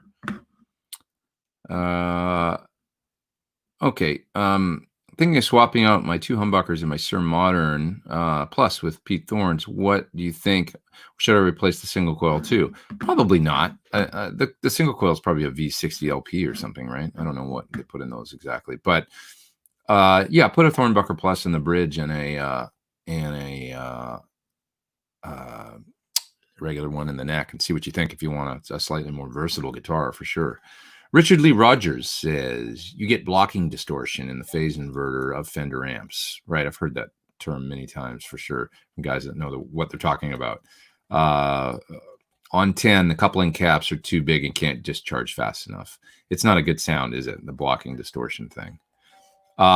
Dave Friedman mentioned to me, you know, that he likes the Marshall with the treble and the presence just back down to 8 many times if you're diming it, because sometimes on 10 you can get blocking distortion, a similar thing, and it smooths it out ever so slightly when you just back down the treble and the presence. So that's good to know. And yeah, similar thing in a Fender, right? That's what I think about a Fender. Like on 10, it's just like, oh God, I'm not digging this. It's just it's getting splatty and messy. But on 8 or 7.5, it could be a really great thing, especially if you got a guitar that's just the right output. We got 473 people online. That's awesome. Thanks for having me on your Sunday. Thanks for inviting me into your home. How good is the master volume on your Suhr 68? It's exceptional. I think it's not exactly the same as having the amp crank, but the way that John does it, and I've heard other people say this, the way that he does it, he uses a very, very specific pot for the post-phase inverter master, and he insists in putting it on a certain place on the back of the amp because it has to be. You can't just put it on the front or something because it's a long cable run that's going to affect the sound. So the pot he chooses and the way that he implements the master is exceptional. No amp is going to sound the same when you use a master, but keeping the phase inverter cooking and then backing the volume down is one way to do it. Now, I don't like it down at bedroom. Well, it's okay at bedroom volume. It's not the way that I would run it, though. It takes the presence out of the circuit so much, I guess. The nature of the post-phase inverter master, you're limiting the more and more you turn it down, you're limiting the effect of the presence and like just changing negative feedback and things like that, I guess. So it does change the tone a little bit, but down to like 7 or 6, which is totally like I've used my amp, cranked like really up there. And then with the master, even back down 3/4 of the way up, it's like club volume. Totally reasonable, like no problem playing in a club at that level, especially on the 90 volt setting, the lower voltage setting. So post-phase inverter master can work really well if implemented right. Let's talk speakers, says T-Mitz again. My future 212 and still can't decide on which speaker combo to choose, H30 V30 combo or Greenback V30. What's your amp? Because it depends. If it's a Plexi, I would just go Greenbacks all the way, If it's more a modern kind of thing, then like my PT15, for instance, we do the Greenback and V30. And I think it works very well with our cabinet and with that particular amp. Put the Greenbacks in the top. The other one I would consider is a Greenback and H75 Greenback combo. So both of those are good to me. I don't think you need to look further, really. Yeah, that's what I would do. If you're getting a cabinet, I mean, maybe just look at our 212 because it comes with the V30 and Greenback mix. You don't got to do anything else. Great 10 cab. I've heard nothing but good things about it. So, yeah. Which version of a King of Tone, high gain or normal gain? Mine's the high gain. That's Samuel asking that. He wants to know which version I like. Could you talk about the difference? I've never tried a normal one. I only have one, so I've got the one that Analog Man sent to me with the high gain red side. It's useful. I don't use the red side that much. I use the other side mostly, which I just love. I think it's a great natural kind of light clip kind of overdrive. Have I tried a Lazy J?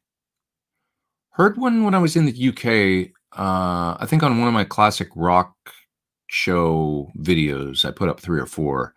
The one where we visit the vintage guitar store, I think I think James was playing Les Paul through a Lazy J, which sounded cool. It's like a Tweed something or other. Looked like a Tweed Deluxe, I think, as I'm remembering now. I could be wrong, but I think when you said Lazy J, the neurons fired in my cerebral cortex and went to that moment. But you know how the brain is, it makes things up, remembers things it wants to remember, which means it creates memories that weren't there. But that's my memory of playing through a Lazy J. So I think that amp said Lazy J and resembled a Deluxe, Tweed Deluxe. Please play your favorite jazz licks. I don't know any jazz licks. I'm a rocker, dude. That's my knees hurt. I don't know any jazz licks. I can't play jazz. What gave you the idea that I knew any jazz licks? I'm a hack. I'm just a rock hack, dude. But I can rock. Are you still using your G12H55 or mostly IRs now? This cabinet.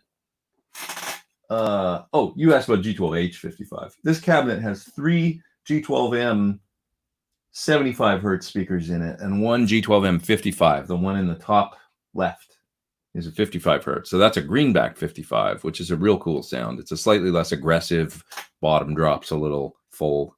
It's just a different color that's really pretty cool. I have one G12H 55 that's not in a cabinet right now, but I do really like that speaker. I discovered recently, like about 6 months ago, that I really actually quite enjoy that speaker. The Heritage version, G12H 55 Heritage reissue is a terrific sounding speaker. It's its own thing, but it's similar to the Creamback H75. It's what I like about that speaker. It's a full sound, works good clean, works good dirty. So that's a nice speaker. I would say my favorite Celestions that they make now are Greenback, Heritage Greenback if you want some less volume.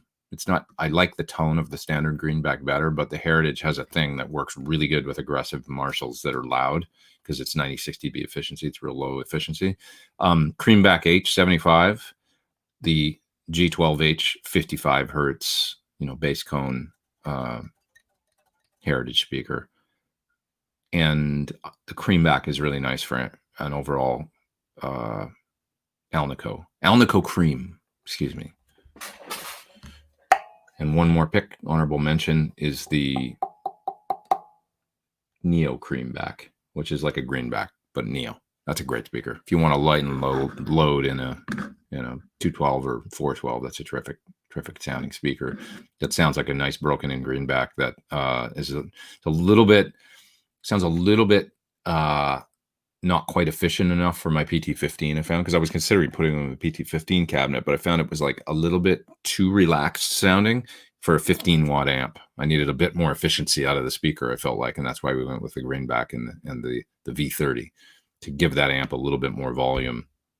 The opposite of the reason why I like the Heritage with a Plexi, because with a Plexi that's super loud, those Heritage speakers can be a good thing to tame the volume a little bit on the speaker side.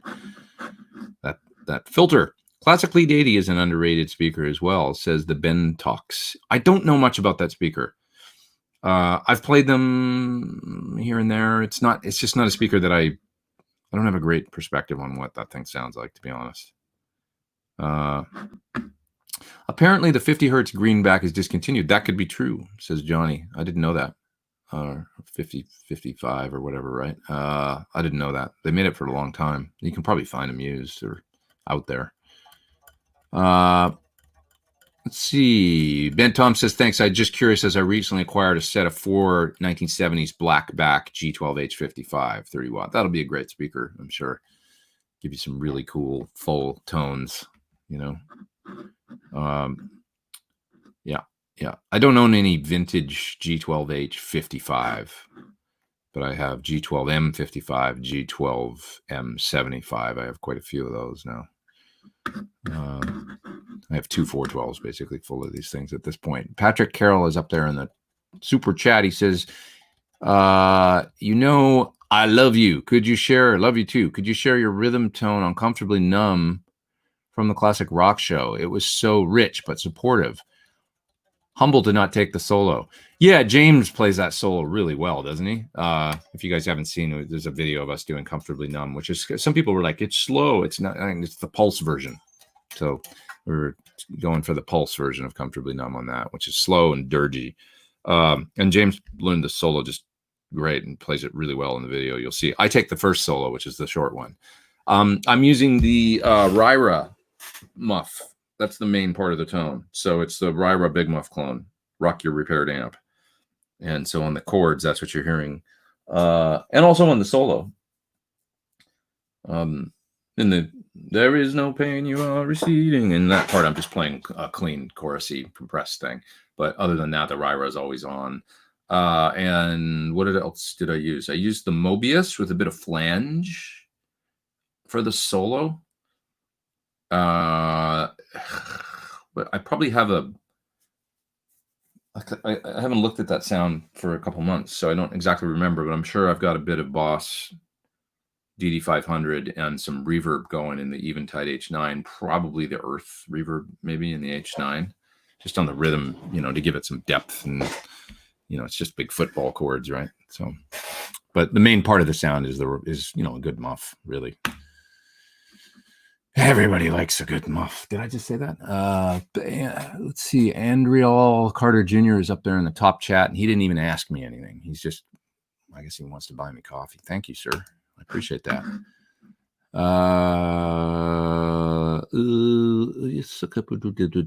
Let's see. Dripping Glass says, hey, Pete, have you ever played a scallop neck guitar? Oh, we had a whole conversation about this earlier.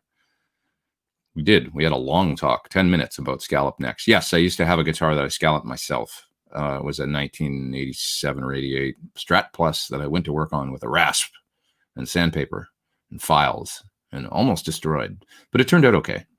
The scallops were too deep, but it was okay. I didn't hit the truss rod, so that's it. I'd like an Yngwie Strat. I admit it. Like an older one, that'd be cool. His signature. I'd have one of those around for sure. We were talking the other day about the pickups in those guitars, and somebody was saying that the pickups in the Yngwie Strat, when he changed the Seymour Duncans, they don't like his tone as much as the old DiMarzio HS3. I think his tone was pretty damn on point and cool back in the for his thing in the 80s. It was, and he always used HS3s, right? HS3 and then his Strats with the DOD 250 and then early 1970s Marshalls. So Warmoth does scalloping, says Lauren. Yeah, you could probably buy a Warmoth neck and put it on a Strat. Pretty easy, right? Yngwie Malmsteen Strat would be cool, says ST. You see them in Japan, like everywhere, used. They're not hard to find over there. That's for sure. So maybe I'll pick one up someday if I'm over there. Locally, someone is selling a 70s Marshall cab with blackbacks for $1,200. Is this price fair? It's not outrageous. It's not a great deal, but I'd say it's a fair deal. I got mine for a steal, like $700 or $800. That's a steal. When you consider I bought 4 speakers for about $750 or $800, I think, and put them in that cabinet back there that you see. So then I got a whole cabinet for $800, but I felt like that was just a total steal for a 70s Marshall cabinet in pretty great shape. I think that's a fair deal. $1,200, not bad. It's blackbacks. Okay, so it's a late 70s cab. And it depends if they're the speakers you want. You might not be a G12H person. You might not be a G12M person. It just depends. But I don't think you're going to lose money on the cab at that price. You might try and sell it. It might sit for a minute, but you'll probably find if you don't like it, you can spin it. I think it's money in the bank is what I'm getting at. It's money in the bank that you can play. My 1970s Marshall 412 with original black back was $900, says Ben Tom. That's a good deal. Yeah, for sure. Of course, they're not always perfect. You might get it and then go, oh God, one's got, cone cry or cone rub and all that. You have to be careful. It's best to play through it and check them. Really put your head in front of each speaker and, damage your hearing a little bit and just check them out. Make sure they're all good. Those old G12H30 blackbacks sound amazing, says Ben Funk. Yeah, I mean, when we think of the AC/DC and, it's pretty good. When you play through an old Marshall cabinet from the 70s, there's something about them that it's like, there's that sound. Damn. And it's because they have such a big impact on the sound. And there is something about it. It's kind of like when you listen to AC/DC on vinyl. You're like, oh, right. I remember. That's what that sounded like. It does not sound the same when I listen on my, MP3s or whatever. And that's what an old Marshall cabinet sounds like to me. It's just like, oh, goddamn, that's a good sound, Chef Jeff says, when is the SLO coming? When are you getting back into golf? Yeah, I am. I'm gonna get an SLO for my room here, just to have another high gain flavor around in my room. I don't know, actually. Good. I try not to think about things, and it's a nice surprise when they happen. But any Tim Pete shows in the works? No, we haven't been working on anything, but Tim did my show a little while ago, which was great. I'd love to do something with him again. We did talk about on the show. He mentioned, you're reminding me that I need to talk to him about a few things, but my friend at Line 6, I need to approach him, and because he had actually at one point floated that they might be willing to film and sponsor it and stuff like that. And I got to hit him up. I haven't spoken to him. I need to talk to him about a few things, so I'll do that this week. I swear it. There's something about the aggression and top end in those speakers that's so perfect, says Ben Funk. Yeah, the gold, I don't know, they're just so cool. And yet they're warm and they got bite and warmth. How much do I think recones can affect the tone of a G12M, says Chris? Well, it's debatable. The thing about it is that I think that the paper allegedly is not the same now. It's an interesting thing when you think all this money we spend on, you could spend money on NOS tubes and this and that and the other thing. Well, what if the paper in a speaker is the thing that, is a difficult thing to nail and making it tough to get a sound that sounded like the old sound? Things like paper mills and environmental restrictions and things make it difficult sometimes to produce things that are, I'm not saying I'm anti-environmental restriction, because I'm not. I am all about that stuff. But it's just a fact that sometimes you can't make things, like it's difficult to manufacture tubes in the US now because of all number of different things. But one of them is the, like spraying nitro. It can be tough depending on where you are, environmental laws and stuff. So these things make it difficult to maybe reproduce the same sound. But I do think it'd be interesting to explore, like, is it possible to somehow, I heard that they lost God, I might be making this up, but I remember hearing that they lost the formulation for the paper or something, like in a fire or something like that. Maybe I'm just full of crap and I dreamed that. But somebody correct me if I'm wrong out there that knows Celestia speakers. I heard that happened, and I don't know. Ugh. I hate it when I think I'm making things up, but it might be true. Deconfused is up there in the top chat. He said, "Hey, Pete, just wondering if the fuzz glassy strat tone trick worked with Fluence singles, or do they just do that?" I don't know that. I thought Fluence was maybe active. Are they not? Is there not a battery in those guitars? It probably won't work. You got to make sure they're passive. Just if there's a battery involved, I don't think they'll do the same thing. If the guitar is buffered coming right out of the guitar, in other words, it's not going to work. That thing is all about the pickups forming a circuit with the pickups and electronics of the guitar forming a circuit with the fuzz or germanium or silicon, whatever, but it's the design and impedance between the two. And when you vary the volume pot on the guitar, the impedance fluctuates and creates the circuit that makes that glassy sound. So the second you buffer a guitar, put a preamp in it after the pickups and stuff, then doing this doesn't change the impedance. And it's just super low impedance all the time, which makes it sound kind of bright and generally not as pleasant with something like a germanium pedal. These are things I didn't even know like 12 years ago that well. Like, I mean, when I used to have a pedal board that I put an Experience fuzz on. When I was touring with Chris Cornell, I had it, and I had a G system, and I had an Experience fuzz in one of the loops. And I was like, this pedal doesn't sound good now for some reason. Why does it not sound right? And it's like, it's because of that, because the whole magic of the damn pedal was when you plug it in with your guitar right into the, it's one of the worst pedals I can remember actually using with the buffer situation. It sounded terrible with a buffer. I used a wireless on tour and stuff, and I used the G system, so it would have been one of the loops on the G system. It's like, that's not going to work. So, anyways, yeah. Holly, what's up? Holly Henderson sent me a $2.99 super sticker. You're too kind. Holly, you should everybody check out Holly's IG, and if you haven't, just go there and just sign up and watch all the beautiful music she makes. She's so awesome. She has come so far in her not only like guitar playing and writing and everything, but also in her recording skills now, that the stuff that she just produces and puts up on YouTube sounds like finished awesome records. And she's doing it all on a little Mac laptop, in her bedroom, and it's rad. So check out what she's doing. She did a whole bunch of really cool covers recently of like there's some Fleetwood Mac and some McCartney one that was really amazing for his birthday. And so go look at her IG and check out her skills, man, because she's got mad skills. Awesome music she's making. Fluence don't have a preamp, says Mythic. Okay, well, maybe they'll work. I know they're a completely different design. They probably will work then, I thought they had a battery in them. I don't know. I don't want to spread misinformation, but I wasn't sure. Yes, Fluence are active, says Deacon. Okay, we got differing reports here from Mythic and Deacon. So I'm not sure who's right. You'd have to... There's a guitar around here that has those pickups in it, and I could grab it and try it, but I can't do that right now on the show. But I could do that this week and test it, and then I'll know.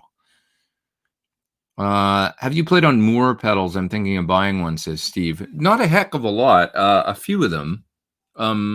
Like, so for instance, I have a Newer, which is a division of Moore, I think, on my pedal board. It's a noise gate, very simple little mini noise gate that I use just for my clone, because it was creating a lot of hiss into my amp. So, but that's the only one that I really have. Yeah. Ethan Rick says he needs major help writing lyrics. Holly writes great lyrics, so ask her if she can provide any insight. One of the things about lyrics that I find is like you have to enjoy it. You know, you have to be. My knees hurt says he followed Holly. Everybody go follow Holly. Everybody go follow. Let's get Holly like 100 new followers right now. Come on, there's 445 people online. I bet you guys don't all follow Holly, so somebody go follow her. And IG, she's got a YouTube too. Sure, right, Holly. Go follow her on YouTube. IG. Check out all her beautiful music. What more could you ask for? Dallas says, if you do a video of an SLO, please include an initial reaction clip. Well, those kind of reactions are fun. It wouldn't be honest because I've played through them a number of times. You can see me playing an SLO in a video that there's a bunch of videos of, like, search Government Mule Say Hello to Heaven, and you'll find me playing with Government Mule on New Year's Eve 2008, in between 2008 and 2009. I did a whole set of music with Mule at the Roseland Ballroom in New York City for their annual. Usually they play at the Beacon, but it was being renovated that year, so we did it at the Roseland, and they invited me to play a whole set of Seattle music with them. So I played Nirvana and Pearl Jam and Alice in Chains and Soundgarden and stuff like that, and Temple of the Dog. So, but we did Say Hello to Heaven, and you can hear me play the SLO on that, take the solo and stuff like that. I used one of Warren's SLOs. And so back then I used it for a rehearsal and for the gig. And so that was my first time really playing through one substantially, you know, and using it on a gig and stuff. And then I messed with one here for a little bit, and I liked it. It's a different sound. I mean, it's not a one-trick pony. I mean, it's got its own thing. For, you know, my PT is obviously my amp of choice, but I like having flavors sometimes for different things. And that amp has that unique high gain voice that it's not unlike some of my favorite guitar sounds, or like Adam from Tool has that blended sound where he uses a Marshall super bass together with either a Diesel or a Mesa sometimes. And he's got this thick, really awesome guitar tone that's like a wall of sound. So one amp does what the other one doesn't. And the thing that amp does, I was like, yeah, I want to add this to my scene in here. So I'm very sort of familiar with it, and I know what to expect. I mean, I had an original 5150, the block logo one, way back in the early 90s. That was an amp that I gigged and gigged with a lot, and it's not dissimilar. It's not the same, but that's what it was based on. If you look at the inside of them, they're, you know, obviously the transformers being different and all those arguments that you can go on the gear page and look at endless discussions about that kind of stuff. But going back to then, that saturated preamp gain kind of amp, it's generally not what I do, actually. Like I like the plexi thing mostly, which is less of that and a bit more of the overall amp, you know, a little bit less of that front end thing, and the whole amp cranked up and working. The Soldano gets his tone really mainly out of that preamp, I think. You know, but it is you know, we got to have it all. I want it all. I need reverb and delay for the PT15, Pete. What do you suggest? My choice right now are a DD500 and an H9, but there's great other, if you want one pedal that does it, that Source Audio, I think it's called the Collider. Is that it? That I did a demo of. That could be a good choice because it does really credible, high quality reverb and delay in one pedal. There's some other ones out there. There's this Eidolon. I've got it sitting over here right now. It's a very simple pedal that does reverb and delay in one pedal, and it was made to use post in the effect loop. So that's it. That could be a good choice for simple verb and delay. I mean, there's literally 6 knobs on the pedal. There's not much to it. I've got it sitting over here in kind of a little like post rig that it's hard to explain what I'm doing with it actually right now, but it'll work great in the effect loop of the amp. What else? I'm looking around my room to see if there's anything else I can think of. There's some good suggestions. I'd say Source Audio, Collider, Eidolon or Eidolon. Just can't remember how they pronounce it.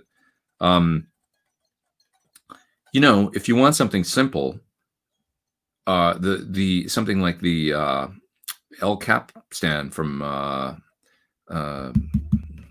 Strymon has a reverb in it. It's one of those things that maybe people sometimes don't realize if they haven't tried one, but it's a tape delay pedal, right? That goes way back. I've been making it forever. It has a reverb in it that is one of the secondary functions. It's a simple spring reverb that you can just mix in. It's almost like having a you know, the reverb in a I'm sure what they were going for, the reverb in a Space Echo, you know. So there was really a delay that also has a simple reverb in it, so that could be nice too. That might be in a small simple pedal what you need. I think there's a pedal called the Dispatch Master from Earthquaker Devices, and it's a simple 4-knob pedal that is reverb and delay, very, very, very simple. And Wampler also has the Ethereal. I believe that's simple reverb and delay, obviously ethereal sort of style. You know, so whether you want a more traditional kind of spring and tape, or the ethereal, which is going to be a cleaner digital delay with a ambient kind of, you know, there's a few options. Capstan is Space Echo. Yeah, let's team it. Yeah, I'm sure that's what they were going for with that. I never really got whether it was like, you know, Echoplex or Space Echo kind of thing, but yeah, I think that's what they were doing. I guess that makes sense because it's got the multi kind of, you know, the different head settings and stuff like that, so it makes sense that it's a more like Space Echo, right? Pete, just curious, did you check out Eric Haugen? Haugen, is that how you pronounce it? That's Patrick. I haven't yet, man. I'm sorry. Thanks for doing the super chat there. I got to give him a lesson. Sorry about that. What fuzz would you recommend, says Ralph? Shit, the chat just jumped. Ralph, what fuzz would you recommend if I have a wireless Fractal FX8 and 4-cable method with the PT15IR? Crazy Tube Constellation sounds weird.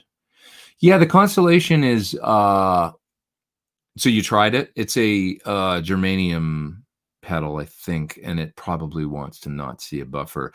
The Crazy Tube Circuit Starlight will work just fine.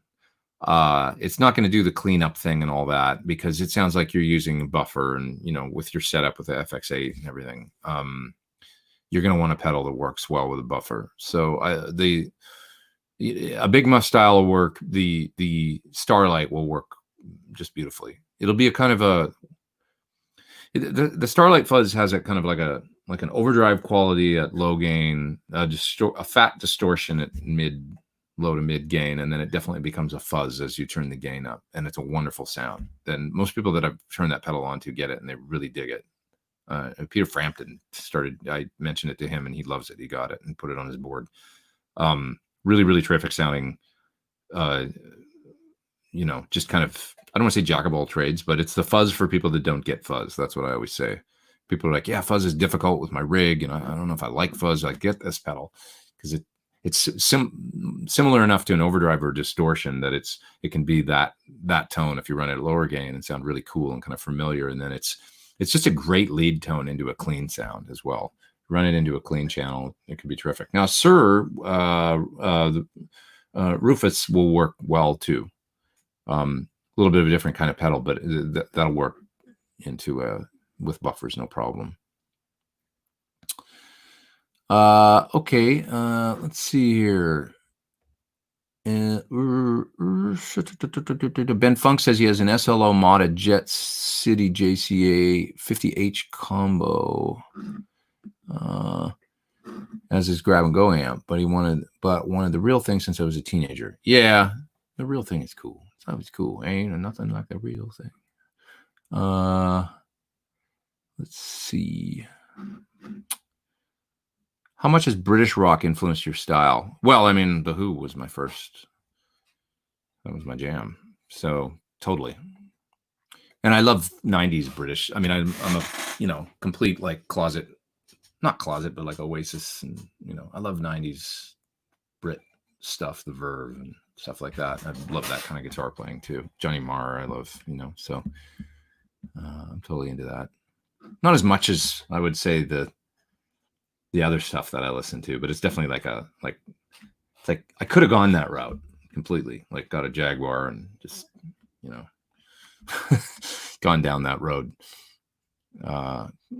So any memories of standout gigs with Cornell, says Metal Madness? Oh God, dude, so many. I mean, Chile 2007, the Brazil gigs in 2007, the Australian tour, New Zealand that we did with Linkin Park, the whole Linkin Park summer tour actually in 2008.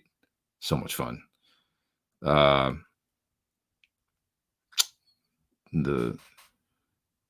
You can see a performance of us in 2007 on like Earth Day, I think it was, at a big stadium in Germany. If you look for Black Hole Sun, Chris Cornell 2007 Germany, YouTube, you'll find it. I think it's flawless. I think we killed it. It sounds awesome. It's really well mixed. And it's like, yeah, he sang the shit out of it that day. And when I watch it, it's just like, yeah, our band was in full swing by then. Like we sounded great. We just played the hell out of that song, I think, you know, so it's all there, you know. So what else? Those are ones that just came to mind off the top of my head. So the two Roxy shows I did with him in 2010 and then 2016, you know, I mean, I don't know, I'll always remember the last one I did with him in 2016. Like the feeling of doing it was so great because I hadn't played with him in 6 years. And thinking I'm better at this now. A lot of stuff happened between 2009, 2010 and 2016. I mean, I did multiple Don Henley, Melissa Etheridge, Joshi Nagabuchi and Milan Farmer. And I did all these tours, like with all these different artists. I mean, a lot of gigs under my belt. So I was way more experienced. And doing that one gig at the Roxy, I was like, I'm better at this now than I was because I was playing the same songs, some of them, a lot of new songs too. But I was like, God, we got to do this again. That's the hardest, you know, for me is it's just like, I love playing with this guy and we had fun, you know, like so much fun. It was like a low key, I mean, it was packed. The Roxy was like slammed to capacity, but it was it's a club gig. It was a private gig. I just had such a good time playing with them and doing, you know, Reach Down. And actually a video just showed up. I should mention that video showed up this week of that gig on YouTube. So somebody's got video of it, which I was blown away that nobody ever put up video of that gig. But there's this one video, I put it up on my Facebook if you want to see it. It's on my music Facebook page. It's just clips from like 5 songs. And I'd love to find that person and see if they've got more footage. You know, it's just camera phone footage. It's amazing how far camera phones have come. Even in the last 3 or 4 years, they all sound great now and not distorted, but that one still sounds a little bit thin and like it's not like great audio. It's a little distorted, and but still really great to see the gig and stuff because there has been no footage of it that is showing up. But it was just so much damn fun, you know, doing that show. And I remember him saying after, like, yeah, we got to do this again. We'll find a way to do this again. Of course, that never happened. But anyways, memorable. And I love doing it. I remember playing Say Hello to Heaven, you know, which was always one of my favorite songs to play with him. And I think that was the only time that I did it with him and played the solo because Yogi used to do the solo on the song. So I was the only guitar player and I played the solo on it, and ripping into the solo with him was like, I still remember it now. I mean, I loved playing that song with him and then doing it and standing beside him and just, you know, on a club stage and it was, I don't know. I get the chills right now thinking about it, you know. It's cool. There's nowhere where I'd rather be. I'll put it to that way. Some of my favorite times in my life. So who do you cop licks from besides Eddie? I mean, I don't know that I do a hell of a lot of purposely copying licks these days, but for example, when I learned all of the, you know, classic rock show set recently, I got to go through and learn Blackmore and, learn Highway Star. And last year I did a lot of Brian May. So that was interesting. Like I learned, 22 or 23 Queen songs. So getting into his style of his slightly flowing around the beat timing in his solos, his phrasing is what it is, and trying to get that, like internalize that was really a fun time. Generally speaking, these days it's for work, it's like I don't have a hell of a lot of time like I did in high school and stuff to just practice guitar and learn things for fun. I'm usually working, but when in the context of my work, I get to study something and internalize it. That feels special, so I still get to do that. So,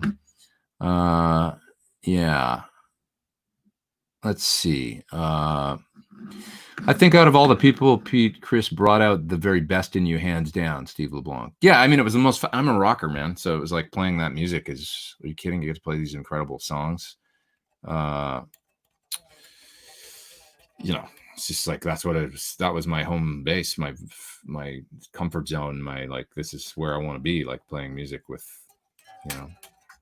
with this guy. So I've got a story at the tip of my tongue right now, but I'm not going to tell it. I'll save it for another time. About this whole thing. But is there any artist you would like to play with? Says Steve. I mean, there's a ton, but he was really, I always say him, he was the one that I'd like to play with. So it's a little tough. It's been the Sideman thing. I mean, Don Henley, I mean, that was like a huge one for me because he's such a legend and stuff. I'd love to play with a lot of people, I mean, it's, ideally, I mean, it's just like, are you kidding? I mean, I could think all kinds of people that I'd love to jam with. But that was my perfect gig, so it's like, it's tough.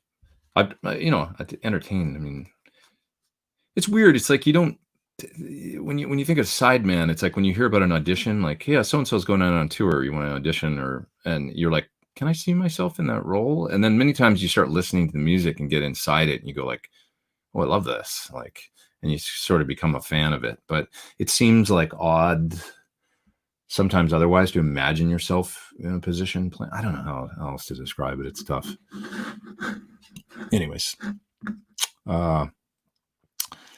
Halface says, I love how Brian May climbs and pauses at the top. It's like a roller coaster. That's a great way to put it, dude. It's a really nice way to describe his phrasing. He takes a minute to get to the top of a band and then the vibrato. And it's just, when you think of Killer Queen, you got to keep in mind his whole vaudeville, right? As I sing it, like, you can almost hear the trombones, right? It's like his horns and, his whole, right? Like that whole solo is just unbelievable that way.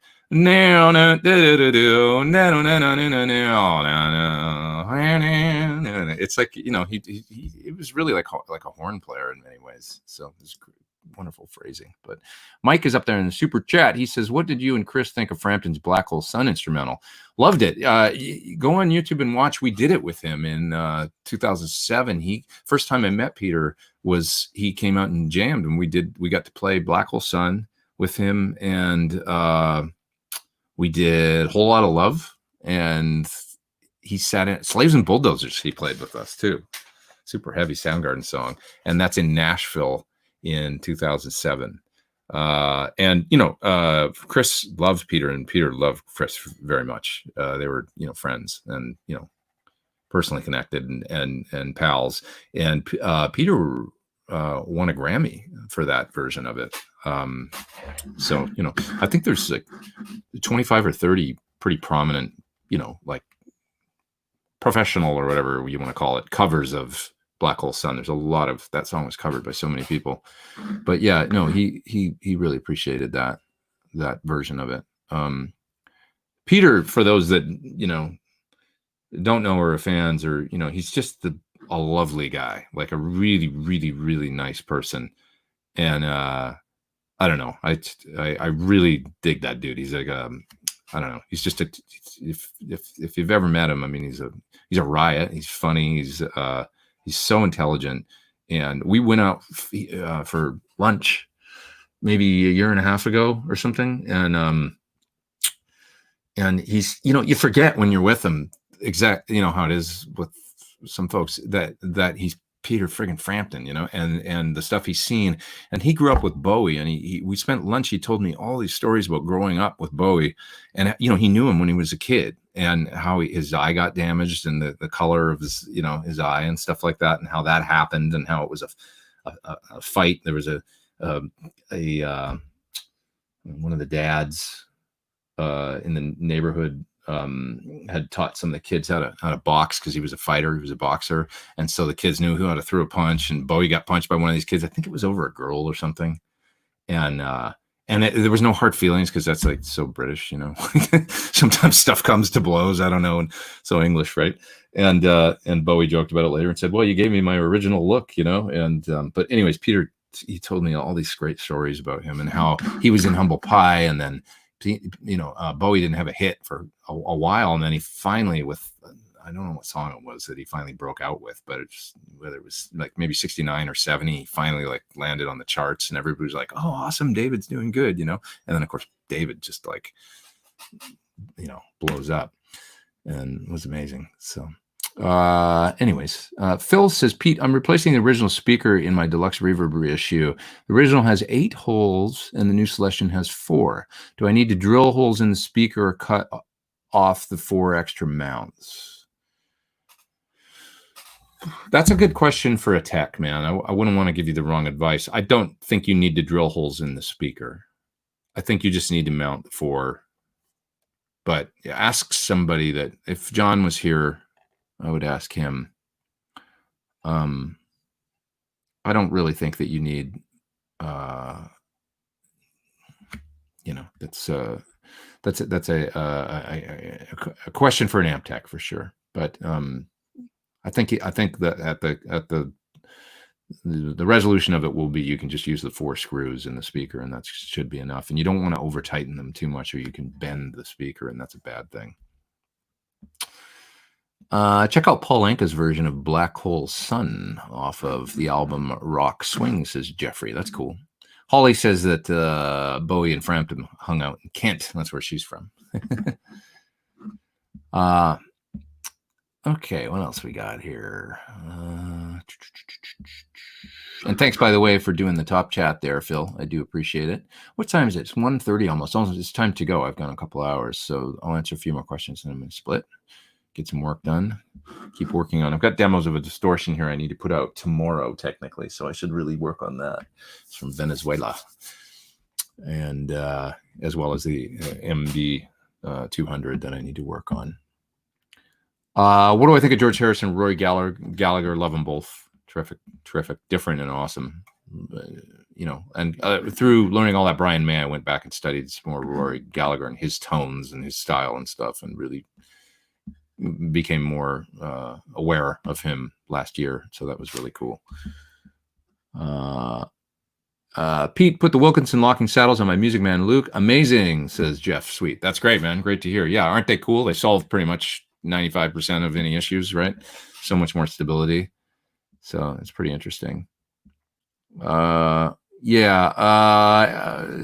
says that he wants to transition from a rhythm guitar player into a full bluesy lead guitarist. What strength of weed should I start with? I don't know, man. I can't help you there, but you know, variety is the spice of life. I don't know. All right. Can't wait for the demos, says Philly Fan. Songs in them are always amazing. Thanks, man. I'm did a kind of this new wave thing with the MD200 that you can hear a little snippet of on my Instagram story.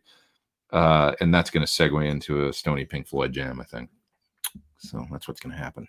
I'm enjoying doing these videos lately where I don't have to make a cohesive song, where I make like 3 songs and they just segue. Like in my Axe Effects video. That's fun for me. It's like, well, why the hell not? I'll just do like a montage of, you know, it doesn't have to be this like a, you know, sometimes that can be useful in a demo to show the different things that, especially if it's a pedal that does a whole bunch of different sounds, like a multi-mod pedal. So practice routine, says Felix. Don't have one. Sorry. Peter says, thanks for sharing your time. Thank you for being here, man. I appreciate it. Yeah. Definitely stick with indica, says Chris. There you go. What else we got?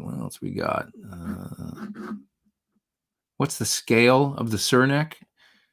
If you mean the scale length, the 25.5 scale, if you mean the curvature of the neck, this is a 10 to 14 compound on my signature guitar.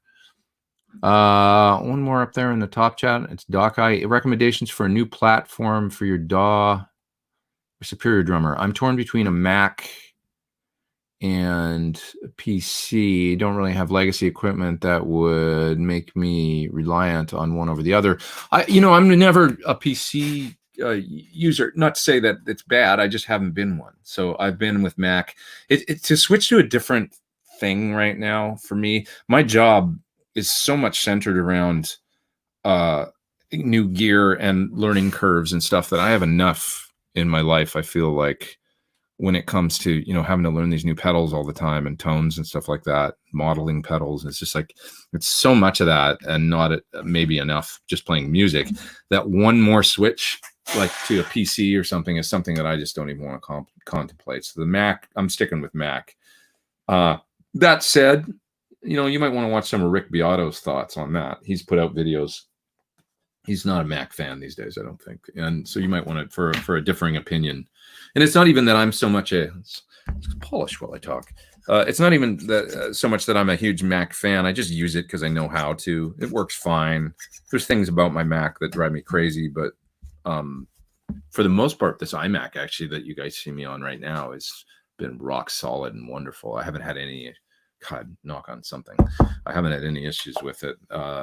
But my laptop has given me a little bit of trouble here and there that I got around the same time. But it's fine, you know. I mean, I would just suggest, I always suggest, and they probably don't make them any other way these days, but I don't do the Fusion drives in a Mac. I do the full-on, like,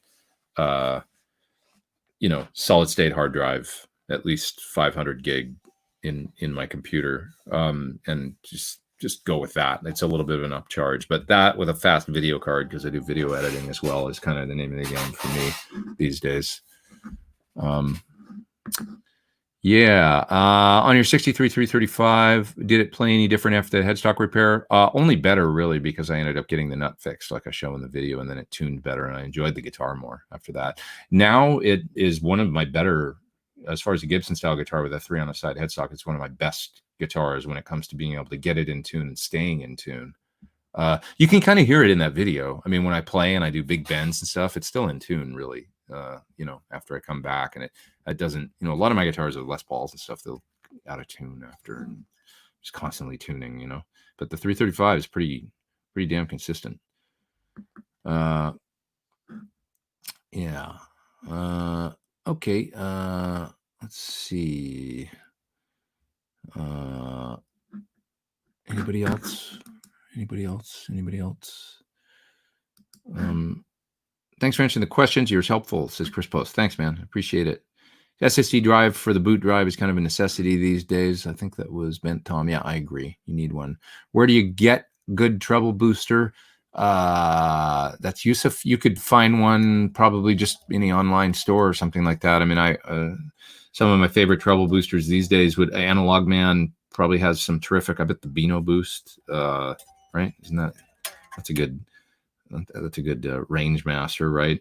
If you can find an old divided by 13, what was his called? Was that called a range? No, it's called a Dynaranger. That's a really good pedal. I don't know if he makes it anymore, but that was a really nice one. The Naga Viper is another one. Just look for those online at wherever you shop. See if you can find. How old is the computer? My computer is going on 5 years old now, actually, which is scary. I don't want to have to get another one. But yeah, it's 5 years at this point. But it still works flawless. It's great. I really think once they move to SSD, you know, the computers are so damn fast now anyway that the ups in performance, it's like for doing audio, I don't know if it's even like, unless you're doing full-on crazy video editing and stuff, or, you know, stuff where you're switching multiple 4K angles and stuff like that. I don't know that the computer needs to be that much faster to run. You know, it's like audio is like word processing now. It used to be. It's like the computers are so fast. And if it's got a fast SSD, well, you're in pretty good shape. Unless they do weird stuff with software updates where they throttle the computer, which I wouldn't put past a company like Apple, you know, because they've been busted for that crap before. So, of course, they probably do crap like that, which sucks. But they want you to buy new hardware every 5 years, I think. So, but this one seems to be fine for now, having said all that. So, you know. All right, guys, I'm going to split. I hope you all have a terrific week. I'll see you next time. Look this week for videos from the, hopefully the MD200. I get that out this week, as well as this Crunchmaster pedal from Venezuela. And whatever else I got going on this week. I don't know. Go subscribe to Holly's page right now if you haven't. If she's still here. Yeah, I think she's still here. And Holly Henderson Music. Look for her on Instagram and also on YouTube. give her, a subscribe and check her out because she makes great stuff, as you guys know. We did a record together. It's good. Monday Green. Okay, everybody. Have a great week. See you soon.